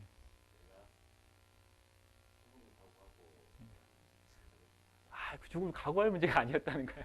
그러니까 죽음이 별로 문제가 안 돼요. 사실은 뭐 느꼈겠지만 죽음이 사실은 죽을 수 있다는 걸 알았겠죠. 그런데 죽음 자체가 별로 문제가 되지 않았던 것 같아요. 파이돈이라는 파이돈하고 파이돈하고 크리톤이 이제 소크라테스 크리톤이 이제 친구가 도망가라는 얘기고 파이돈이 이제 약 먹으면서 죽어가는 모습인데 물론 이게 플라톤이 나중에 쓴 것이기 때문에 훨씬 사변적이고 그럴 것도 있지만 어쨌든 죽음에 대해서는 굉장히 당당했었던 것 같아요. 소크라테스가. 그래서 네, 역설적으로 그냥 죽음을 받아들이는 거죠. 보여주는 거죠. 아테네 사람들한테 법을 지킨다는 건 어떤 건지라는 거에 대해서. 예, 최후의 변론이죠. 최후의 변론한 거죠. 근데 되게 재밌어요. 그러니까 재밌다보다는 되게 독특해요. 우리가 보통 악법도 법이다라고 얘기를 하잖아요. 근데 그런 거 아니에요. 악법을 지키기 위해서 소크라테스가 죽은 거 아니에요. 생각해 보세요. 이 사람이 어떤 모습을 보여주고 있는 역설적으로 법이라는 것이 얼마나 우스운 건지, 당신이 말하는 법이 얼마나 우스운 건지 아이러니예요. 아이러니. 이 고스란히 당신들이 그 진리에 따라 갔을 때 우리는 어떤 모습을 보여줄 수 있는 건가 보여주는 거죠. 당신들이 생각한 것 전혀 다르다고. 그래서 소크라테스는 법을 지키는 것이 아니라 역설적으로 아테네인들이 어떤 모습을 하고 있는가를 보여주는 거예요. 있었어요. 뭐 아테네 미네라든가 이런 사람들이 만들지 않았을까요? 어쨌든 그 자체가 시족 사회였고 시족 공동체가 공동체를 만들기 위해서는 한 것들은 뭐 아테네가 여러 시족들의 그 공동체였거든요. 자신들이 공동을 지켜야 할 규약들이 있었을 거고 이것들이 이제 어쨌든 그게 적용돼 있었다는 거는 그 사람들이 법정이 있었다는 거는 지켜야 법이 있었다는 거죠. 배심원이에요. 그 각 지역별로 추첨해서 뽑히는 배심원들이 있어요. 예? 예. 예. 쫙 읽고 이제 사람이 연설을 하는 거죠. 반대편 와서 이렇게 연설하고. 그 상대편도 필사적이에요. 만약에 내가 이기면 상대는 또 벌금을 물거나 그에 상응하는 뭔가를 해야 되기 때문에 피튀기는 법정의 이 본모술수가 장소에 있었던 거죠. 근데 소크라테스는 그걸 비판하고 있는 거죠. 역설적으로. 그리고 죽죠. 그래서 뭐 소크라테스가 말했던 악법도 법이다. 이건 믿지 마세요. 악법은 악법이죠. 법인은 대신 역설적으로 법을 지키라는 말을 하는 것이나 법이 어떤 건지 당신들한테 보여주겠다는 거예요. 당신들이 과연 법에 대해서 알고 있는 존재인지 판단할 수 있는 존재인지 묘하죠. 악법도 법이 아니라 법의 모습을 보여주는 것 이런 거다. 그리고 진정으로 그것들에 대해서 받아들일 수 있는 사람들에 대해서만 나는 재판관이라 부르겠다라고 얘기합니다. 악법도 법이 아니라 법의 자격에 대해서 묻는 것, 법을 판단하는 사람들의 자격에 대해서 물었던 것이 플라톤이 이 법정에서 했었던 문제였던 겁니다. 그래서 이 묘하죠. 그래서 누구의 스승도 자임하지 않았고 누구의 가르침에 대한 어떤 대가도 이제 보통 소피스테스들은 가서 배우면 대가를 요구했어요. 교육비. 소크라테스는 길거리 잡고 아무나 잡고 묻는 사람이었기 때문에 누구한테 가르치는 사람은 아니었던 것 같아요. 그래서 또 대가를 요구하지 않았어요. 그렇지만 그렇게 평생을 살았던 그 사람은 결국 유죄 판결을 받습니다. 그 유죄 판결 이후 소크라테스는 뭐 아까 말했던 것처럼 추방형을 받을 것이냐, 뭐 벌금형을 받을 것이냐 이렇게 요구 받아요. 근데 둘 다 거부를 해요. 그리고 죽음을 받습니다. 최후에. 그리고 이제 있다가 감옥에 있다가 이제 죽습니다. 그 소크라테스 저기 요 책에 나와 있는 여기 크리톤과 파이돈이라는 부분이 있는데 이게 소크라테스 죽는 과정에 대해서 플라톤이 이렇게 정리해 놓은 부분이 있습니다. 꽤 감동적인 구절이 있어요. 막 되게 재밌어요. 막 친구들 이렇게 마지막에 이제 제자들이 와서 있는데 부인은 막 크산티페 막 울잖아요. 그러니까 이 사람이 좀 보내라고 부인을 먼저 집에 보내고 이제 자기 이제 죽어가면서 이제 이 제자들이랑 뭐 죽는 게 무엇인지 죽음이 무엇인지 뭐 이런 것들이 그냥 고담 주문을 막 주고 말아요. 막 제자들이 막 어떤 애들은 막 웃고 떠들고 하면서 어떤 애가 막 울어요.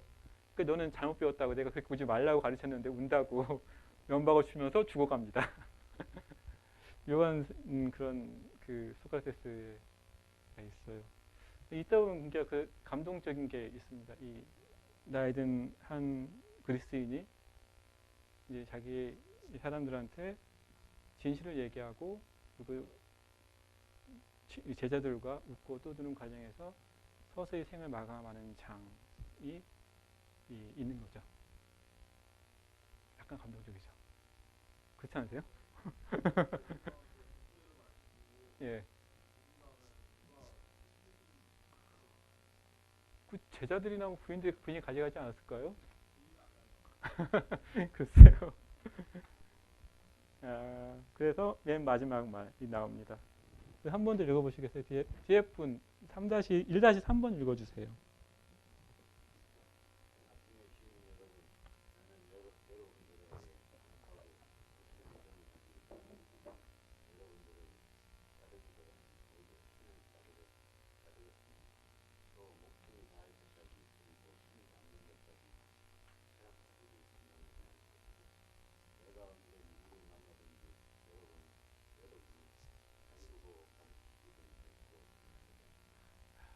지겹죠. 독하기도 하고요. 집요하기도 합니다. 이런 사람이 철학하는 것 같아요. 네. 집요하게 캐먹고 봅니다. 끊임없이. 그리고 죽는 거죠. 가다가. 그러니까 죽음에 대해 의식하지 못했다기보다는 그냥 쭉쭉 가다가 톡 이거죠. 이해하실까? 이런 느낌이지 않을까? 그러니까 죽음을 의식해서 죽음을 향해 달려가고 선택하는 이런 것이 아니라 자기 계속 가는 거예요. 왜냐하면 죽음이 중요한 것이 아니라 삶이 중요하기 때문에 계속 살아요. 그럼 어느 순간 에너지가 툭 끊어. 그러면 자동차도 가다가 멈춰버리잖아요. 소교가 없으면 쭉쭉 가다가 툭. 이게 소크라테스의 죽음이 아니었을까? 왜냐하면 죽기 직전까지 너무나 이렇게 사람들과 얘기하고 주고받고 너무 이렇게 인상적인 풍경들이 있으니까. 그리고 죽음에 대해서는 별로 이렇게 크게 뭔가 염두에 뒀던 것 같지는 않아요. 그렇지 않으면 전쟁에서 그렇게 용감하게 싸울 수가 없죠. 화살들이 날아오는데 적들이 오는 걸 바라보고 이렇게 도망갈 수 있었다는 거. 이것들은 그 사람이 죽음에 대해서 어떤 태도를 가지고 있는지를 보여주는 거죠. 죽음을 달관까지는 아니었지만 어쨌든 죽음에 대한 어떤 해석이나 이해가 있었던 것 같아요. 그래서 뭐 크리스톤 보면 이제 죽어도 전혀 두렵지 않은 이유를 장황하게 설명하는데 어쨌든 그런 식의 이해가 소크라테스한테 있지 않았을까.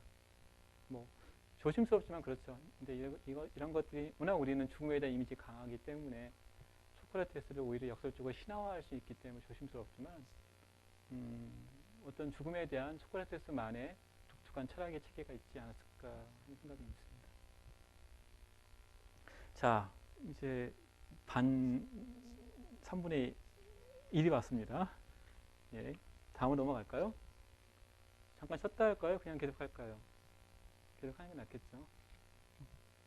자, 소크라테스는 너 자신을 배려하라, 너 자신을 알라라는 겁니다.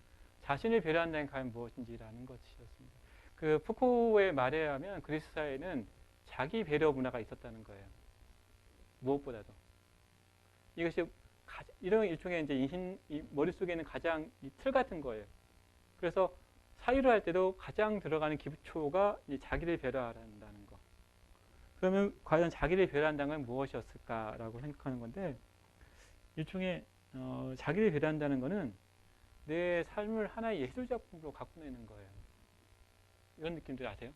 그러니까 언어를 통해서 내 자신의 사유를 통해 내 삶을 갖고 내는 것은 내가 그 그리스인들은 육체를 굉장히 신경을 많이 썼던 사람들이죠. 운동하고 레슬링하고 이런 것들. 육체를 아름답게 가꾸어낸다는 것은 혹은 미적인 감각을 깨워낸다는 것이든 어쨌든 삶을 예술작품으로 만들어내는 거. 그래서 이거는 삶을 조각하는 것이기 때문에 단순하게 굉장히 뭔가 이렇게 그냥 알아서도 안 되고 굉장히 세심한 배려가 필요했던 거죠. 잘 갖고 가는 거. 그러니까 훌륭한 삶을 만들어내는 거예요, 내가 스스로가. 이게 이제 이 그리스도인들한테 중요했던 거죠. 그래서 이것은 세심한 지혜가 요구되기 때문에 아까 말했던 지혜예요. 내가 생각하는 것이 알매도 마찬가지 내가 무반성적으로 생각하고 있는 건 아닌가? 내가 그럼 당연하게 받아들이고 있는 거 아닌가? 라는 것들에 대해서 끊임없이 점검할 걸 요구하는 거죠. 그럴 때 일종의 자기 인식이 생겨나죠. 내가 알고 있는 게 제대로 알고 있는 걸까? 내가 제대로 행동하고 있는 걸까? 이런 것들 중에서. 근데 자기 인식은 어떻게 발생했을까? 사실 안다는 거는 모르는 걸 아는 거잖아요. 묘한 말이죠. 모르는 걸 안다. 논리적으로 따지면 모르는 걸 알 수는 없어요. 모르는 거잖아요. 논리학을 따져보면 모르는 건 이걸 A라고 하면 A는 A지 나 A가 아니잖아요. 모르는 건 알 수는 없어요.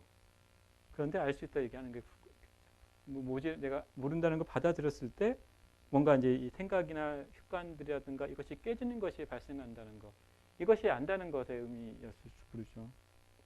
어쨌든 내 틀이 깨져야지 알미 발생하죠. 생각하는 것도 마찬가지죠. 나는 늘상 생각하는 것처럼 생각하지만 사실은 내 머릿속에 있는 생각이라는 것들은 끊임없이 내가 가지고 있는 정보의 반복일지 몰라요. 그러니까 나는 생각하고 있지만 사실은 생각이 아니라 내 머리를 내가 혼돈스럽게 만들어내는 것이기도 합니다. 네. 그렇죠. 그래서 우리는 생각하지만 사실은 생각 안 하는 것이죠. 생각은 생각을 하는 거잖아요. 하다의 방점에 쫓아보면 생각은 생각 안 하던 걸 생각하는 거예요.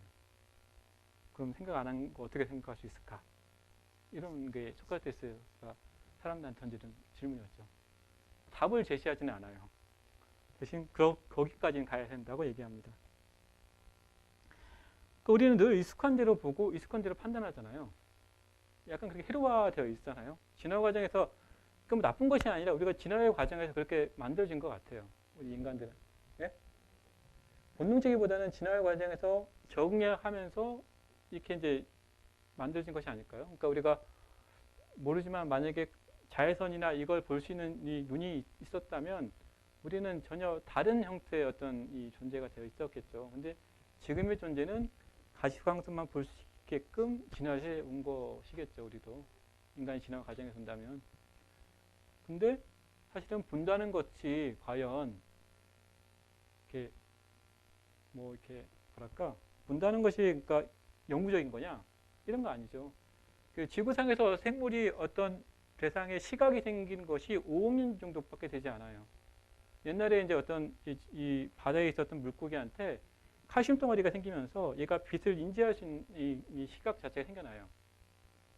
그러니까 이 지구상에서 본다는 생기가 생긴 거는 이 물고기한테 칼슘 덩어리가 뭉치면서 발생한 사건이에요. 그 전에는 본다는 생기가 없었어요. 박테리아는 보는 것이 아닌 거죠. 그러니까 시각적으로. 본다는 행위도 그렇고 우리처럼 지금처럼 보는 것도 오랜 진화 과정에서 적응하면서 만들어진 어떤 방식인 거죠. 그러니까 우리가 이제 기본적으로 이제 지식 같은 것도 그런 진화나 삶의 과정에서 획득되어 온 것이긴 해요. 그런데 그렇다고 그것이 모든 걸 보는 것을 모든 걸 설명하느냐, 모든 알을 설명하느냐, 이건 또 아닌 거죠. 그렇죠. 그래서 실제로 우리가 근데 너무 이게 편하고 익숙하고 편하기 때문에 생각하는 게 사실은 피곤하고 힘들죠. 그래서 생각을 안 하게 되는 거죠. 그래서 소크라테스는 여기에 작업하는 사람이 있어요. 계속 쪼는 거죠. 그래서 좀 이렇게 좀 뭐랄까 이렇게 사람이 이렇게 있으면 막 쪼가지고 막 kum을 내요. 약간 이렇게 틈구멍을 만들어내요. 그래서 좀 이렇게 사람들한테 너 좀 이렇게 주각으로 좀 더 자신의 삶을 좀 바꿔보라고. 추상적인 이데아 뭐 이런 건 뭐 나중에 플라톤이 얘기하겠지만 그 이전에 네가 너 자신의 삶을 어떻게 새롭게 만들어낼 수 있느냐 이것들 계속 물어보는 사람이에요. 그렇죠. 예, 계속 그만 많이 묵었다 이거죠. 계속 찌르니까 이런 표현을 하기가 좀 그렇지만 어쨌든 그런 사람이었어요. 계속 쏘는 거예요. 조탁한다는 느낌? 근데 그게 완성품을 만드는 건 아니에요. 단지 금해각을 하고 쪼아야 되는 건 본인이 자기 스스로를 쪼개 만들어내는 것이었던 것 같아요. 그 알키비아데스라는 사람을 예를 들어서 그걸 한번 좀 설명해 볼게요. 알키비아데스는 그리스 사회에서 굉장히 잘 나가는 귀족집 자제였어요. 그리고 미소년이었어요. 여러분 그리스 사회에서 에로스는 어떤 사람과 어떤 사람 사이에 만들어진지 아세요? 남성과 여성은 에로스가 만들어질까요? 안 만들어질까요? 만들어질까요? 안 만들어질까요? 에로스 관계가 어떠세요? 사랑의 관계는 남성과 여성 만들어질 수 있다 생각하세요? 예, 에로스. 그렇죠. 그러나 그리스 사회에서는 그렇지 않았어요. 왜냐하면 그리스 사회에서 여성은 열등한 존재예요. 노비도 열등한 존재예요. 그러니까 내가 여성을 사랑한다는 건 죄송합니다. 남성이 여성을 여성이 사랑하는 거는 우수한 애가 열등한 애를 사랑하는 것이기 때문에 에로스가 안 만들어지죠. 우수한 애들이 이렇게 사랑해야지 열등한 애를 어떻게 사랑해요? 이게 그리스의 방식이에요. 그렇다면 우수한 놈하고 우수한 놈이 둘이 사랑할 수 있을까? 그것도 불가능하다는 거예요. 왜냐? 얘도 상대를 지배해야 되고 얘도 상대를 지배해야 돼. 둘이 지배하려고 하는데 사랑이 만들어지느냐? 안 만들어진다는 거예요. 에로스가. 열등한 애들끼리 붙으면 사랑이 만들어질까? 그것도 아니라는 거예요. 열등한 애들끼리 무슨 사랑을 하느냐? 라고 그리스인들이 얘기했던 거죠. 그리스 사회에서 그 에로스의 관계는 이제 여러 가지 사랑의 의미가 여러 가지 있지만 에로스라는 관계는 그 성인 남성과 아직 수염이 자라지 않는 아이들 사이에서 에로스 관계 형성이 됩니다. 왜 그럴까? 얘네들은 나중에 지금 약간 열등한 존재지만 이 20살 넘고 뭐 수염 나고 그러면 얘네들은 그 우수한 남자로 성장할 수 있다는 거예요. 그렇기 때문에 얘네들은 자질이 있는 애들이라는 거예요. 그래서 그리스의 에로스 관계는 남성과 이 청년들 사이의 관계는 어떤 이 동성애 관계 안에서 많이 에로스의 관계라고 이야기해요. 네. 그 에로스도 포함되어 있습니다. 총체적인 에로스예요. 그래서 이거 이름 좀 새는데 남자애들도 얕보이면 안 돼요. 이 꼬맹이들도. 왜냐하면 해프놈이 돼버려. 그러면 얘는 나중에 이 성장을 해서 그리스 시민사회 공적인 자리에 가서 얘기할 수 있는 애가 좀 떨어진 애야.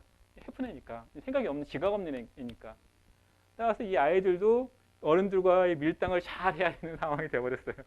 어른들도 당연히 얘들 유혹하기 위해서 온갖 것을 해야 되죠. 선물도 주고 가르치기도 해야 되고 온갖 것 해야지 해서 이 사랑을 키워나가야 되는 이것이 그리스 사회에서는 에로스라고 얘기했습니다. 심지어는 이 에로스 관계에서 그 파이드로스라는 책에서 보면 파이드로스 맞죠? 파이드로스 보면 이 에로스가 사실은 이데아의 세계까지 이른 어떤 과정들.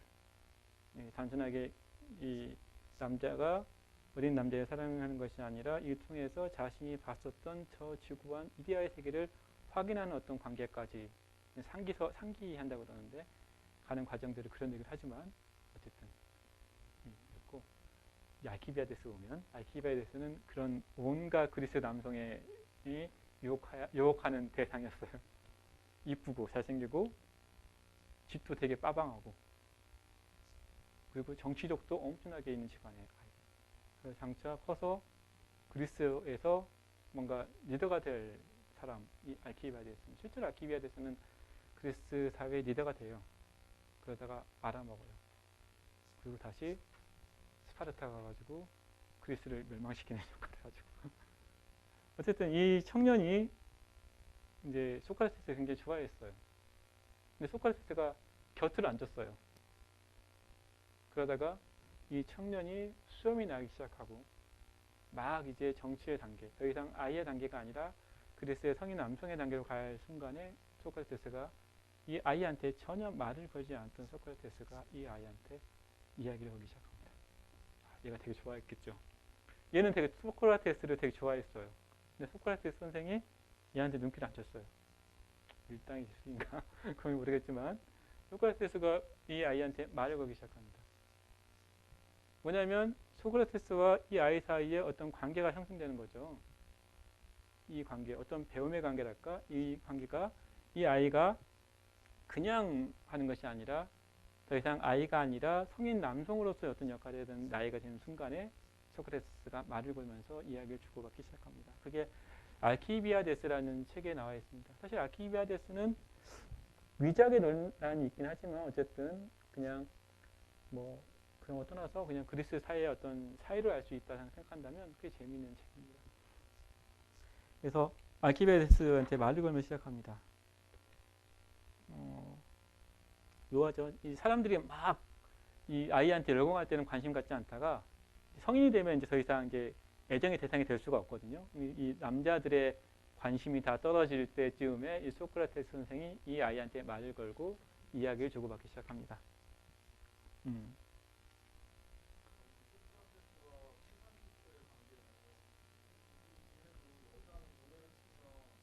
노예는 아니었어요.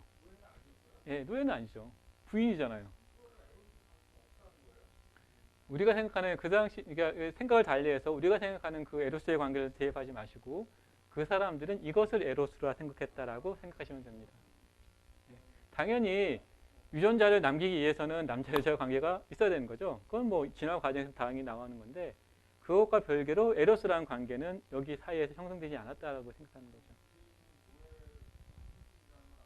아니죠. 전혀 상관없죠. 부인은 오이코스라고 가정의 영역을 담당하는 사람이었어요. 남자들은 정치, 퍼블릭한 영역을 담당했던 것 반면에 그리스 사회에서 여성들은 가게의 역할에서 담당하죠. 물론 가게 주인은 장은 남자지만 가부장 사이니까 그럼에도 불구하고 가게에서 온갖 그걸 다 하는 이 옛날에 어른들 조선 같은 거 보면 그런 거 있잖아요. 그 집안 살림은 여성들이 다 하잖아요. 그런 식의 관계가 있었던 거죠.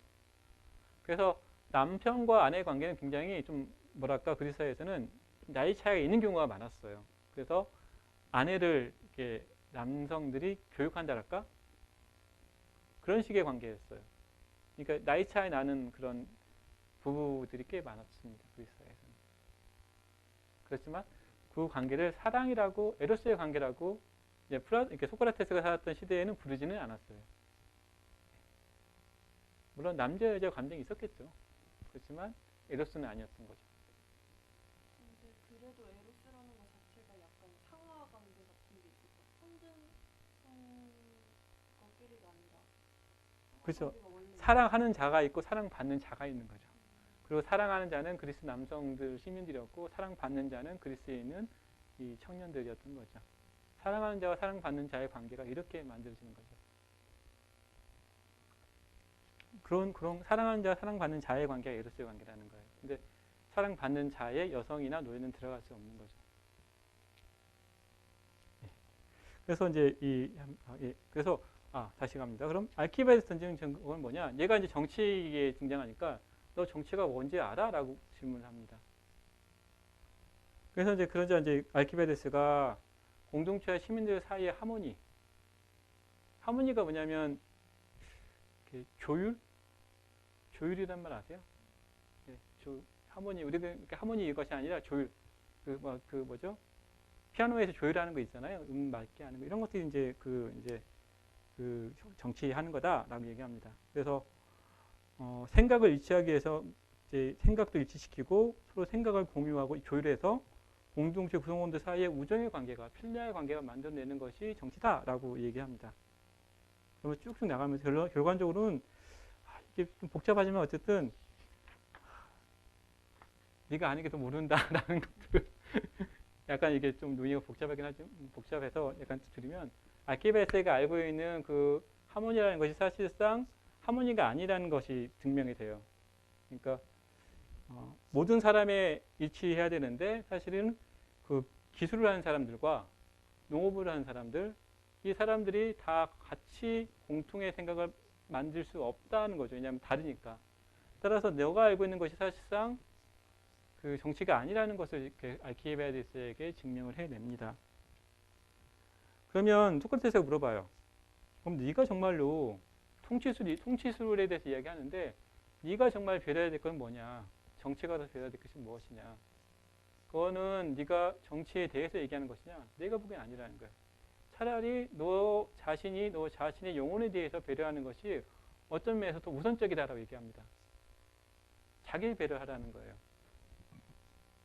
정치술 하는 건 좋은데 네가 그 이전에 너한테 배려해야 될 건 너 삶을 네가 예술로 만드는 것이 더 중요한 것이고 거기서 출발하는 정치인 것. 정치를 하지 말라는 것이 아니라 정치인 것이지 마치 네가 알고 있는 추상적인 정치를 통해서는 도저히 네가 모르는 것을 마치 알고 있는 것을 자꾸 착각을 했다라는 거예요. 결국 뭐 이렇게 알키비아데스 같은 경우에는 이 사람이 소크라테스가 알키비아데스에서 말했던 그 자기를 배려한다는 것은 영혼을 배려하는 거예요. 가령 다른 사람을 통치할 때조차도 가장 필요한 게 너의 영혼을 돌보라고. 이거죠. 너의 윤리가 사실은 더 우선적이고 그걸 통해서 정치로 나가야 되는 문제지 정치 일반에 따로 있다라고 얘기하진 않았던 것 같아요.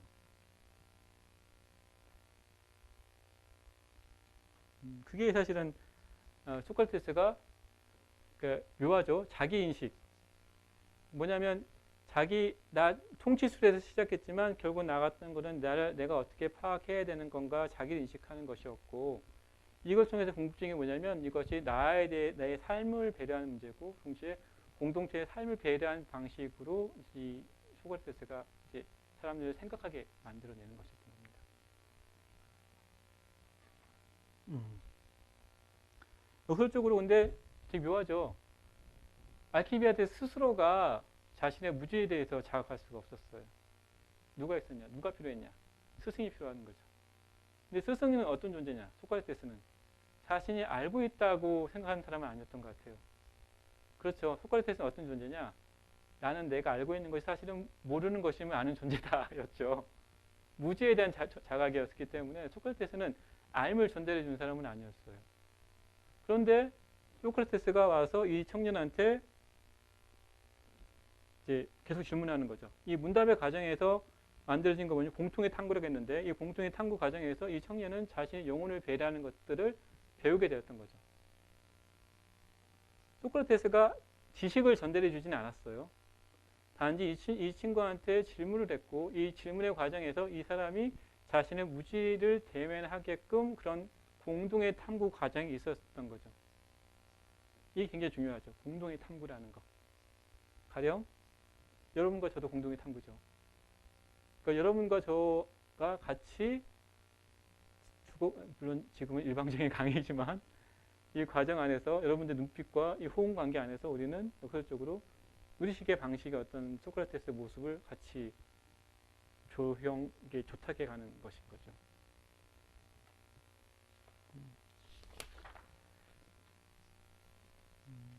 계속 질문해요. 그래서 왜냐하면 계속 질문한다는 건 뭐냐면 생각해보세요. 질문한다는 건 모르는 걸 질문을 하는 거잖아요. 자신의 모름에 대해서 아는 거니까. 그래야지만 질문할 수 있어요. 모르는 것을 만들어내는 거죠. 역설적으로. 그래서 소크라테스는 알키비아데스의 응답에서 자신이 알고 있는 것과 모르는 것을 나누고 모르는 것을 다시 알키비아데스한테 질문합니다. 이 질문의 연쇄 과정 안에서 공통의 탐구가 만들어지는 거죠. 그래서 소크라테스가 스승이 되는 과정은 알키비아데스를 서서히 변화시켜가는 과정이었던 거죠. 역설적으로 이제 만약에 이제 네테를 붙이면 스승이라고 얘기할 수 있지만 이것들은 자신도 변하는 것이었고 알키비아데스도 공동으로 변해가는 것이었던 거죠. 왜냐하면 알키비아데스도 그 답하는 과정에서 내가 알고 모르는 걸 나눠야 되고 자각해야 되고 이런 힘든 어떤 과정을 겪는 것이었잖아요. 그래서 그 여러분들 읽는 그 2-1번, 뒤에 분 2-1번 읽어주시겠어요? 과정이 나오게 됩니다.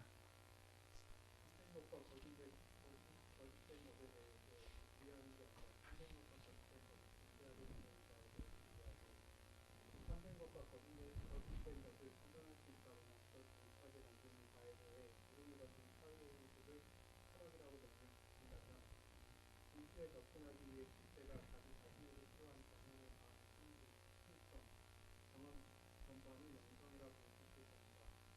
따라서 인식이 아니라 주체, 심지어 지체의 존재가 그리스도에 접근하기 위해 필요해야 할 대가를 부담하는 정화, 자기 수렴, 포기, 시선의 변화, 생활의 변화과 같은 행복, 그리고 실천, 경험의 전반을 영성이라고 부르셨습니다. 자, 이게 푸코라는 사람이 했었던 아주 멋있는 말이에요. 철학이라는 거는 진리, 진실과 거짓을 판단하는 것인데 그 다른 차원의 문제가 그리스 사회에서 좀 중요했다는 거예요. 그게 영성의 문제라는 거예요. 그러니까 우리가 말하는 기독교적 영성과 좀 다르게 영성이라는 것은 암의 과정 안에서 주체가 바뀌어버리는 문제. 우리식으로 얘기하면 아는 것들을 행하는 것이고 이게 지행합의랄까요? 그러니까 안다는 거는 주체가 바뀌어가고 어떤 이런 것들이고 그리고 삶의 과정이라는 것은 단순하게 지식을 쌓아가는 것이 아니라 이상한 자기 수련, 자기 삶을 바꿔가는 어떤 행위들 이것들과 결부되어 있는 것이 사실은 중요한 그 그리스도의 삶이었다는 거예요. 이게 영성의 문제라는 겁니다. 실천의 문제라는 것과 삶이 결코 떨어져 있지 않다라는 것들에 대해서 끊임없이 자각하고 있었던 것이 그리스 문화였다는 거예요. 이게 아는 대로 행하는 것이 아니라 아는 사람은 그렇게 행할 수밖에 없는 것들이에요. 그게 그리스에서 영성이었던 거죠. 그래서 이것들이 이 전통이 그리스의 그 서양 철학에서는 분리되었다고 얘기합니다. 가령 여러분들 있잖아요. 데카르트 같은 사람들 있잖아요. 이 사람들이 끊임없이 자기 사유를 가서 생각하는 나를 계속 찾아내는 방식으로 하지만 이게 실천하는 나랑 결부 떨어져 있었잖아요. 이 인식의 문제가 있으니까. 그러니까 사유를 살아간다는 것이 인식의 문제로만 국한되었던 것이 이제 이 서양에서 이제 그 한 기독교 탄생 이후에 서양에서 그 이 철학의 문제였다면 오히려 19세기나 20세기 들어와서 철학이라는 것들은 사실은 인식의 문제가 아니라 실천의 문제랑 강하게 결부되어 있다는 것을 이렇게 다시 서양 철학에서 드러나게 됐던 계기가 이제 19세기, 20세기에 있었다 얘기하는 거죠. 그게 막스라든가 이런 니체라든가 이런 사람들 안에서 이런 영성의 문제가 다시 드러나게 되었다라고 푸코는 얘기합니다. 그리고 영성이 가장 어쨌든 그 중요한 문제가 되었던 것이 그리스 사회였다라고 얘기하는 겁니다. 예, 그럼 다음 주 넘어갈까요? 이제 3번.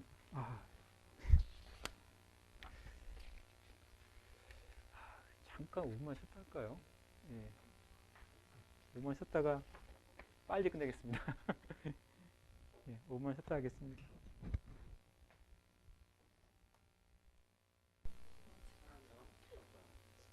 오시면 시작하도록 하겠습니다. 질문 예, 질문하세요. 크라테스가 뭘로 먹고 살았어요? 소크라테스 설이 분분한데요. 그 조각 석공이었다고 그래요, 아버지가요.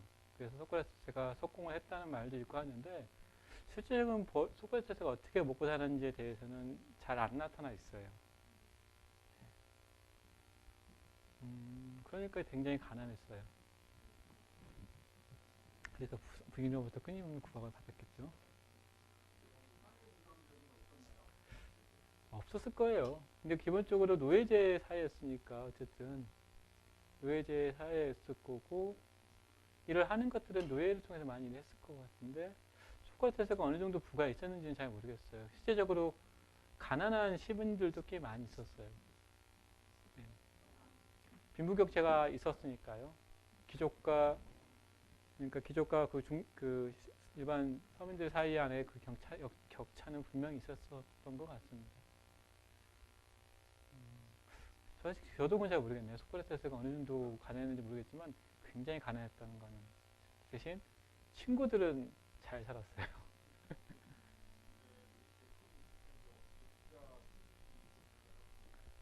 아, 워낙 이렇게 이 말을 잘하셨지 않았을까요? 그건 잘 모르겠네요. 근데 소크라테스처럼 살면 사람들이 사심이 없잖아요. 당연히 그러니까 사심 없이 누군가를 만날 수 있지 않았을까요? 그리고 그 소크라테스의 어떤 딱 봤을 때 그냥 지적으로 풍부한 사람들이 있잖아요. 그 사람들에 대해서 매혹시키는 것이 있고 소크라테스의 그런 것들에 대해서 아테네 젊은이들이라든가 뭔가 사람들이 매혹되지 않았을까요? 그러니까 싫어하는 사람만큼이나 매혹되어 있는 사람도 많았던 것 같아요. 그리고 실제적으로 이제 소크라테스가 사형된 다음에 소크라테스를 사형에 처형했던 그 고소했던 그 사람들에 대해서 한 명 그리스 사람들이 사형에 처했고 한 사람 추방시키고 막 그랬어요. 그러니까 소크라테스 죽은 다음에 그 그리스 사회에서 반성을 굉장히 많이 했다고 합니다. 우리가 왜 소크라테스를 죽였을까? 라는 것들을 실제적으로 있었대요. 그래서 막 그 사람들이 좀 약간 이제 박해를 받죠. 소크라테스를 법정에 세웠던 사람들이.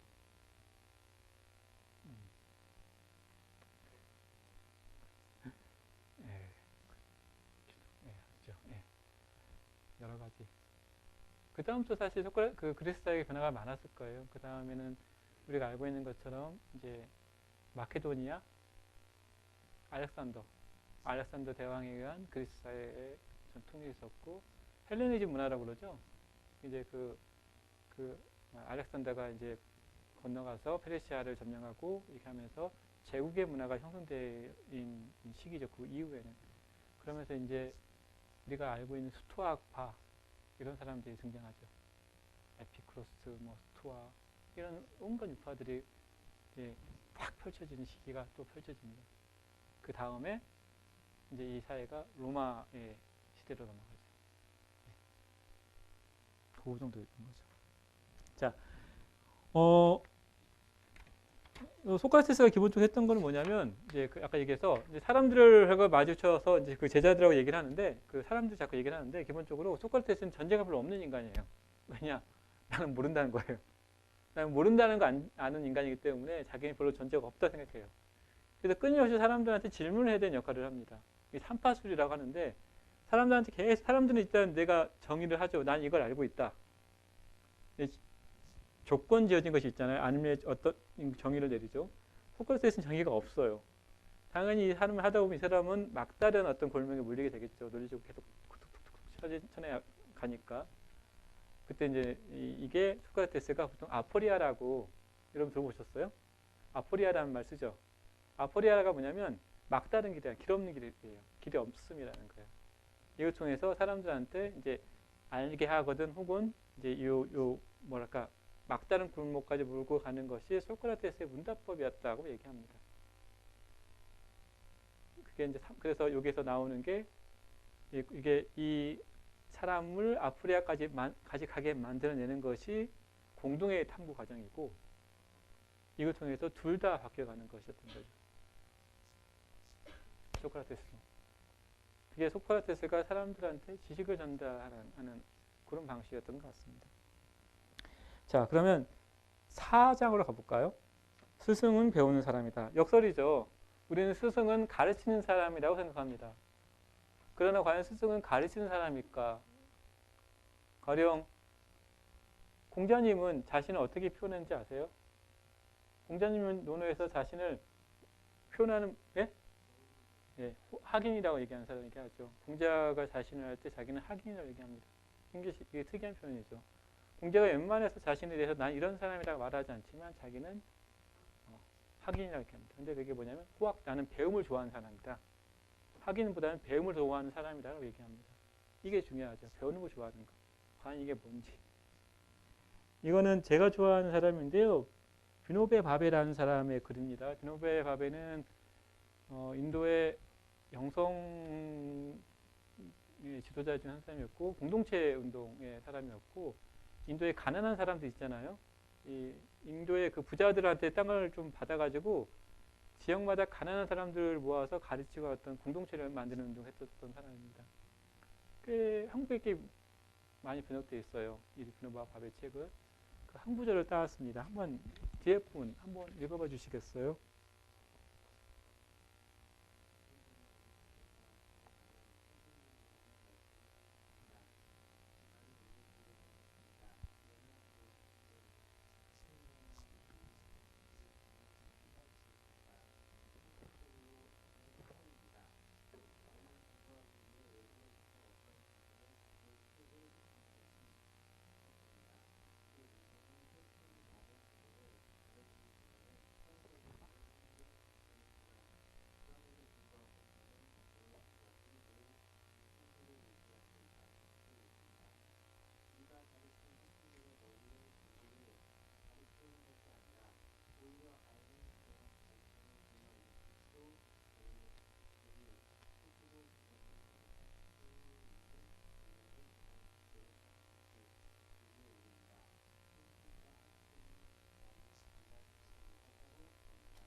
이게 멋있죠. 비노바의 글은. 그러니까 우리는 가르치는 자와 배우는 자가 나뉜 형식 속에서 가르치는 사람은 배우는 사람에게 알을 전달한다고 얘기를 하는 거잖아요. 근데 소크라테스는 알을 전달한 적이 없죠. 소크라테스는 계속 질문했어요. 질문한 데는 계속 자기의 무지에 대한 고백이에요. 자기의 무지에 대해서 솔직하게 파리제를 했던 거죠. 솔직하게 말했던 거죠.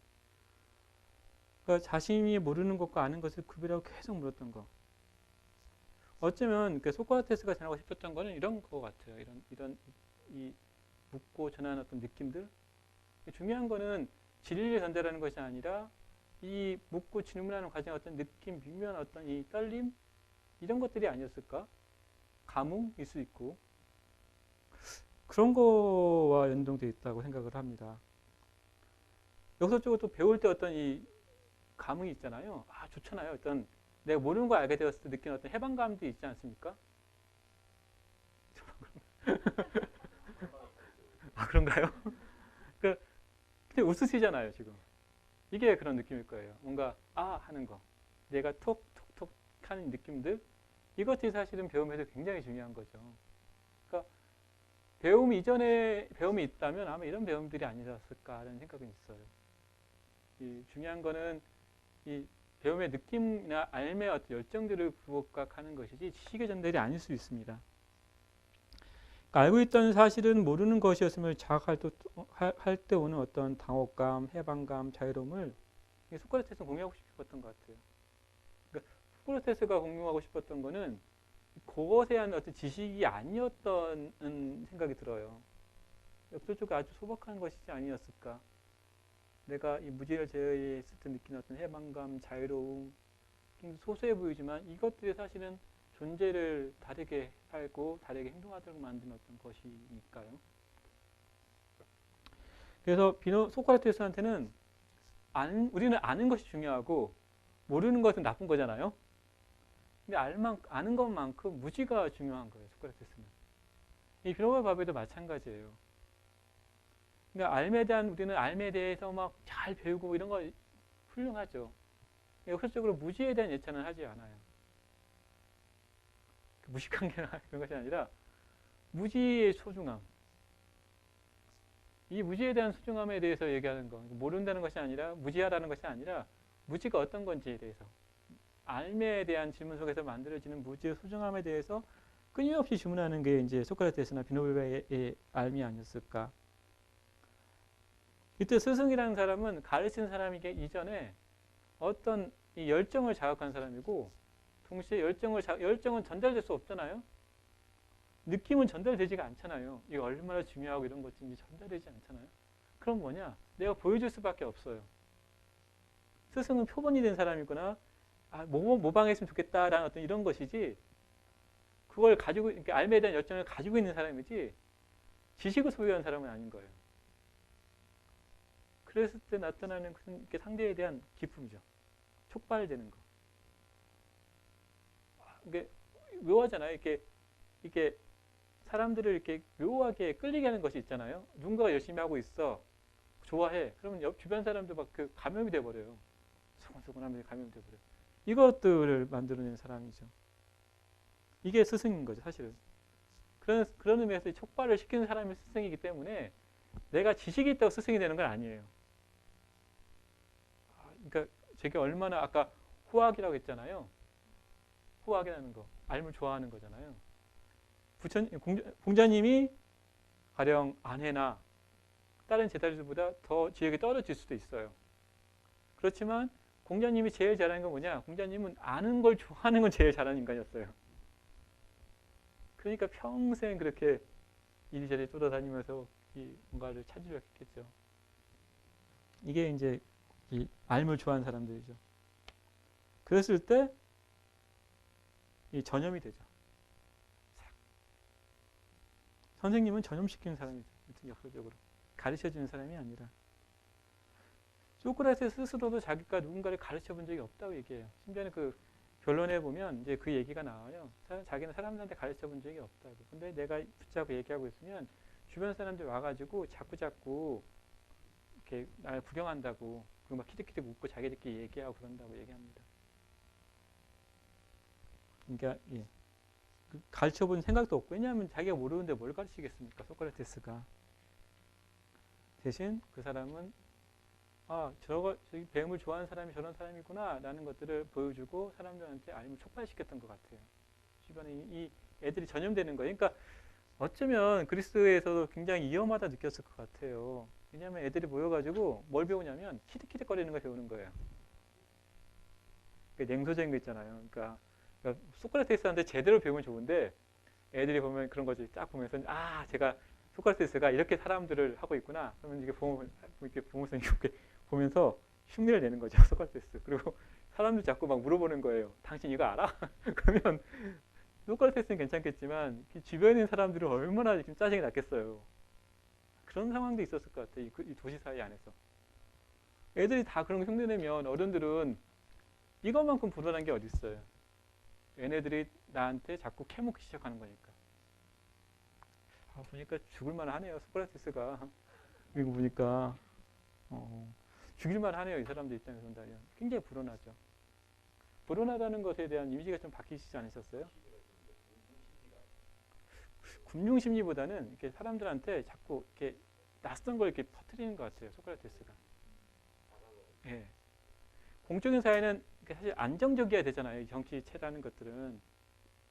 그래야 관리가 편하잖아요. 근데 애들이 막 소곤소곤 되기 시작하는 거예요. 그리고 시비 걸고 이런 상황. 이런 상황이 훨씬 더 불온하지 않을까요? 그리고 막 뭔가 파악이 안 되는 거예요. 어른들한테는. 근데 뭔가 이상해 애들이. 이런 느낌이었을 수도 있겠다 하는 생각은 듭니다. 그리고 이게 보통 소크라테스가 공적인 장에서만 한 것이 아니라 길거리에서 했었잖아요. 가만히 길거리에서 했다 보면 뭐 온갖 사람들 다 붙잡고 하지 않았을까? 여성도 있을 수 있을 거고 뭐 노예도 있지 않았을까요? 심지어는 메논이라는 데서 노예를 붙잡고 노예가 사실은 얘가 얼마나 노예지만 진리를 알고 있는 건가에 대해서 증명도 해내요. 온갖 거기는 굉장히 귀족의 노예를 데리고 와서 걔가 지적 능력이 있다는 걸 보여주는 것이긴 했지만 뭐 소크라테스 이 관점을 떠나서 그러니까 뭐 디오게네스라든가 이런 사람들이 했던 것들을 보면 길거리에 온갖 인간들 잡고 말 걸고 뭐 그러지 않았을까요? 그러니까 훨씬 그 장을 그려본다면 이렇게 상상을 해본다면 실제로 그런지 모르겠지만 굉장히 불운한 것들이 굉장히 강했을 것 같아요. 그래서 젊은이뿐만 아니라 온갖 그리스 사회에 섞여 있는 인간들한테 이상한 말을 막 퍼뜨리는 형태의 인간이었을 것 같아요. 그리고 애들이 안 좋아하면 되는데 좋아해요. 감염돼. 따라해. 문제는 따라한다는 거예요. 그러면 그리스 사회의 사람들이 굉장히 피곤했을 것 같아요. 그래서 소크라테스 본인이 인정하지는 않지만 소크라테스는 가르치는 걸 모르면서 가르치는 존재가 되어버렸던 것 같아요. 그래서 역설이죠. 그 그리스어로 파라독스잖아요. 영어로요. 페라독사잖아요. 독사는 우리가 같은 상식, 신념 이런 거고 파라는 넘쳐 흘러가게 하는 거예요. 그러니까 파라독스 역설이라는 게 이 통념을 넘쳐 흘러가게 하는 거. 그러니까 역설적으로 소크라테스가 보여주는 것은 가르치지 않아도 가르침을 넘쳐 흐르게 하는 존재였던 거죠. 계속 질문하면서 딱 방법을 하나. 되게 간단하지만 어려운 방법. 딱 너의 무지를 알라 이거. 자기인식. 이걸 가지고 했던 거죠. 그래서 이 되게 묘하게 이 사람은 끊임없이 자신의 무지를 고백했던 거예요. 파리에자 맞죠? 내가 아는 걸 증명하는 것이 아니라 질문은 나의 무지를 질문하는 겁니다. 그리고 그들을 한심을 사기 위해서 아첨도 하는 것도 아니었고 꿈에서 말하지도 않았어요. 아첨하고 수사학은 이 탐구의 공동체를 만들어낼 수가 없잖아요. 누군가 나한테 아부를 해. 내가 누군가에 대해서 아첨을 해. 그러면 공동의 탐구가 만들어지지가 않잖아요. 소크라테스가 했던 것들은 이 공동의 탐구 어떤 공동체를 만들어내는 것인 거죠. 그래서 역설적으로 소크라테스는 제자들이 이런 말들에 의존하지 않기를 바랬던 것 같아요. 그래서 심지어는 자신의 말을 따르는 것조차 경계했습니다. 자유나 해방감이라는 것들은 누가 줄 수 있는 것이 아니거든요. 탐구할 때만 가능해요. 공동의 탐구를 할 때만 만들어지는 거죠. 사실 아는 사람은 탐구할 필요가 없죠. 알고 있으니까. 또 모르는 사람도 탐구할 수가 없어요. 무지하니까. 탐구는 아는 것과 무지의 사이에 있습니다. 그러니까 이게 되게 묘하죠. 소크라테스는 무지를 고백하고 상대도 무지를 고백하게 만들어. 이 사이에서 공동의 탐구가 계속 이야기가 말을 만들어내는 과정이 이게 되는 거죠. 대신 중요한 거는 자신의 무지를 솔직하게 드러내는 거. 자신의 무지를 솔직하게 드러낸다는 것은 솔직한 것이기도 하고 굉장히 사유하는 것들이 필요합니다. 왜냐하면 내가 아는 것과 모르는 것 사이를 끊임없이 분별해내야 되는 과정이 필요한 거죠. 그래서 이 소크라테스가 만들었던 건 굉장히 역설적인 공간입니다. 가르치는 자가 사실은 배우는 사람이라는 거. 스승이 학인이 되는 순간이에요. 스승이 잘 배우는 사람이 되어버리죠. 그래서 소크라테스는 좀 더 잘 배우거나 늘 배우는 자리에 있습니다. 이건 뭐로 드러나냐면 이 사람이 질문한다는 것을 계속 드러나요. 계속 질문하는 거. 의문점이 생기는 거죠. 의문점이 생긴다는 건 내가 모르는 게 있다는 거예요. 혹은 내가 파악할 수 없는 영역이 있다는 것들을 드러내는 거죠.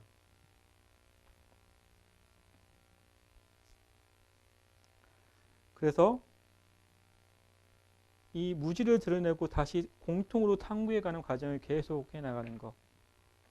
그래서 그는 모든 이들의 스승이 된 것이 아니라 모든 사람을 스승으로 삼았던 거죠. 그렇죠? 모든 사람의 스승이 되는 것이 아니라 모든 사람을 자신의 공동의 탐구 과정에서 스승으로 삼았던 사람입니다. 그는 아테네인들 중에서 가장 잘 배우는 사람이었기에 가장 현명한 사람이 될 수 있었던 겁니다. 그래서 그런 의미에서 가장 자기를 잘 배려한 사람이었던 거죠. 그래서 자신한테 알미 늘 따라다니게 만든 사람이에요. 여러분 필로소피라고 보통 철학이라고 얘기하죠. 필로소피는 어떤 걸까요? 필리아와 소포스의 결합어가인데 암과 우정을 맺는 거예요. 혹은 뭐 사랑이라고 얘기할 수 있죠. 암과 사랑을 관계를 맺을 수 있는 사람이 아까 그 공자님 말씀을 한다면 호학자가 철학을 한 사람이에요. 그래서 소크라테스가 그런 얘기예요. 나는 진리를 알 수, 그러니까 이 소크라테스 본론 보면 나는 신의 말을 진리를 알 수는 없다. 대신 나는 신은 진리를 아는 존재이잖아요. 대신 나는 어떤 사람이냐? 알을 사랑하는 사람이라고 얘기합니다. 철학자죠, 철학자. 사유한 사람이고. 그래서 알미 늘 자신한테 붙어 다니게. 내가 잘못하면 알미 떨어져요. 내가 잠깐 방심한 사이에 내가 뭔가를 알고 있는다고 생각하는 사이에 나와 알미의 우정 관계가 떨어져 버릴 수가 있어요. 그럼 나는 어떻게 할까? 내가 어떤 존재일 때 알미 늘 나한테 오게 할 수 있을까? 알미 있어요, 여기. 보이시죠? 네. 이 알을 가까이 하게 만드는 거. 내가 다가갈 수 있지만 알미 나한테 다가오게 만드는 사람? 이게 더 낫겠죠. 내가 알을 쫓아다니면 얘가 어디로 갈지 몰라요.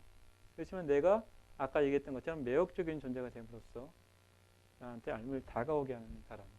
소크라테스였던 거죠. 혹은 무지를 계속 드러내면 얘가 나한테 오죠. 그래서 알미 나를 사랑하게.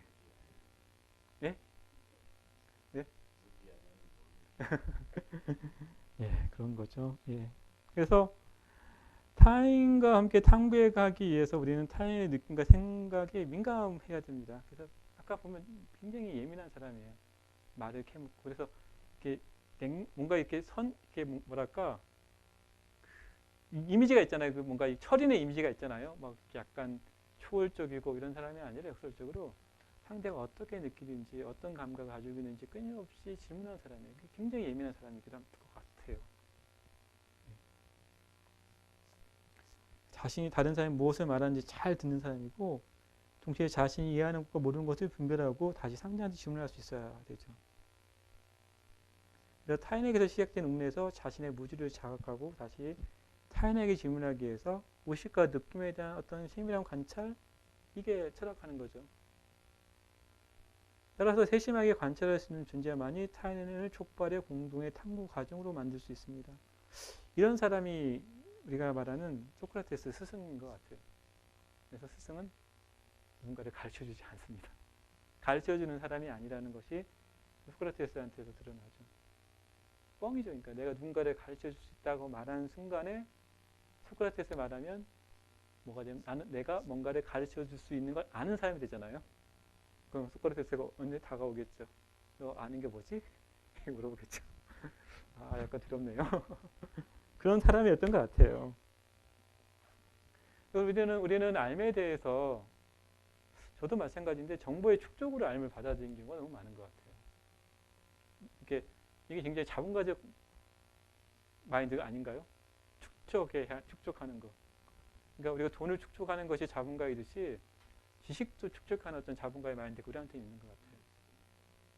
네. 네.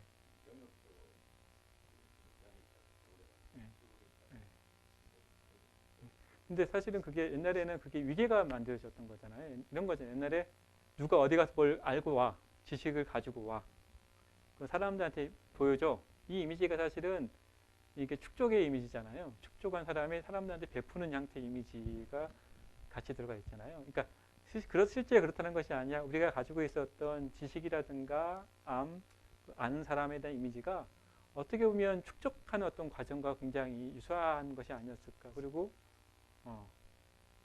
이걸 가지고 사람들의 관계 안에서 어떤 영향력을 행사하려는 사람들이 아는 사람들이 한 이미지, 우리가 가지고 있는 그냥 통념이 아니었을까 하는 거죠. 역설적으로 알면 축적이라는 건 아니라고 볼 수도 있는 거죠. 이 소크라테스의 입장에서 본다면 알면 절대로 축적이 아니죠. 왜냐하면 축적하는 순간에 이 사람은 아는 것이 생겨버리는 거니까. 그래서 역설적으로 가장 잘 배우는 사람이 됨으로써 상대의 배움에 대해 갈망을 자극하고 촉발하는 사람, 그리고 그런 사람으로서 표본이 됨으로써 상대에게 촉발을 줄 수 있는 사람이 스승이었던 것 같습니다.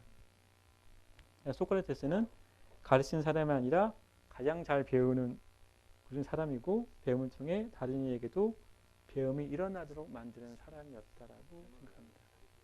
예. 그게 소크라테스의 이미지인 것 같습니다.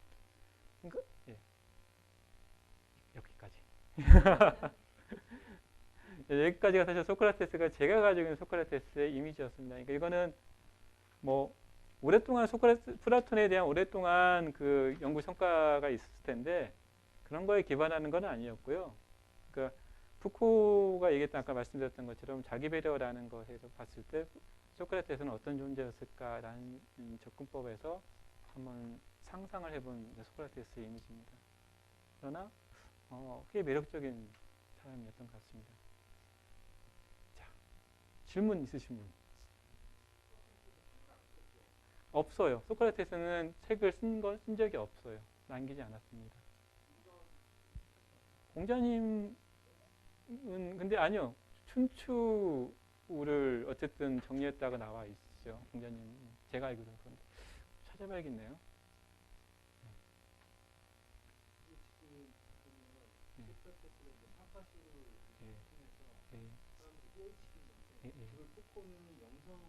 예, 스피추얼리티라고 얘기하죠. 예. 푸코 말고 좀 더 쉬운 그 학자의 방법론 같은 게 있나요? 방법론요? 왜냐면 푸코는 되게 어려워요.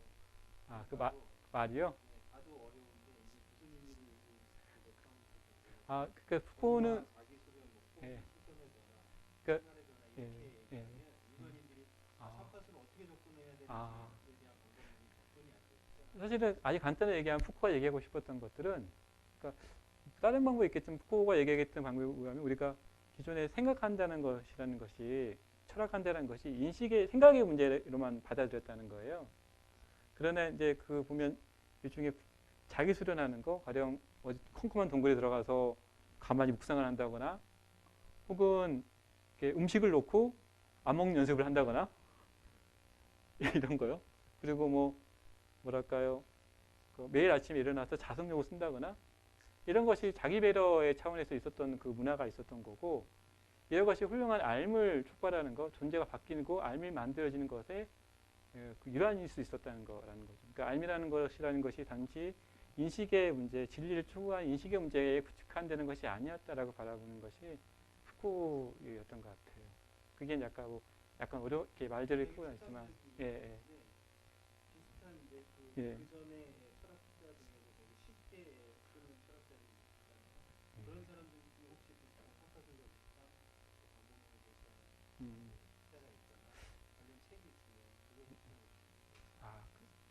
판파술에 대해서요. 저는 그게 딱히 제가 느끼기에 그런 만약 그때 시대를 좀 더 알고 싶으시면 최근에 저는 가라토니 고진이 쓴 철학의 기원이라는 책이 있어요. 그 책도 되게 재밌게 봤어요. 굳이 이제 푸코의 이런 방식에 끌어들이지 않더라도 그리스 사회에 소크라테스가 어떤 역할을 했던 거고 어떤 의미가 있고 이 사람이 어떤 일을 했던 것인지에 대해서 저는 재밌게 봤습니다. 그리고 워낙 많아요. 사실은 이 푸코 말고 그냥 정통적으로 나와 있는 여기 그 플라톤에 대한 책도 꽤 많이 있고요. 근데 의외로 그 푸코의 주체 해석하기 별로 그렇게 어렵지가 않아요. 왜냐하면 이거는 강의록을 풀어놓은 것이거든요. 한번 읽어보시고 저는 사실 보내요. 생각보다 제가 약간 그 특정한 문구를 떠와서 그렇지만 거기에는 이 사람이 왜 이 철학의 문제에서 이런 것들이 중요한지에 대해서 굉장히 상세하게 설명이 되어 있습니다. 스토아학파라든가 이런 사람들이 왜 그런 짓을 했을까? 그게 어떤 의미가 있었던 것일까? 뭐 이런 것들에 대해서. 꼭 읽어보세요. 푸코. 또 없으시죠, 이제 질문? 예, 마치겠습니다. 수고하셨습니다.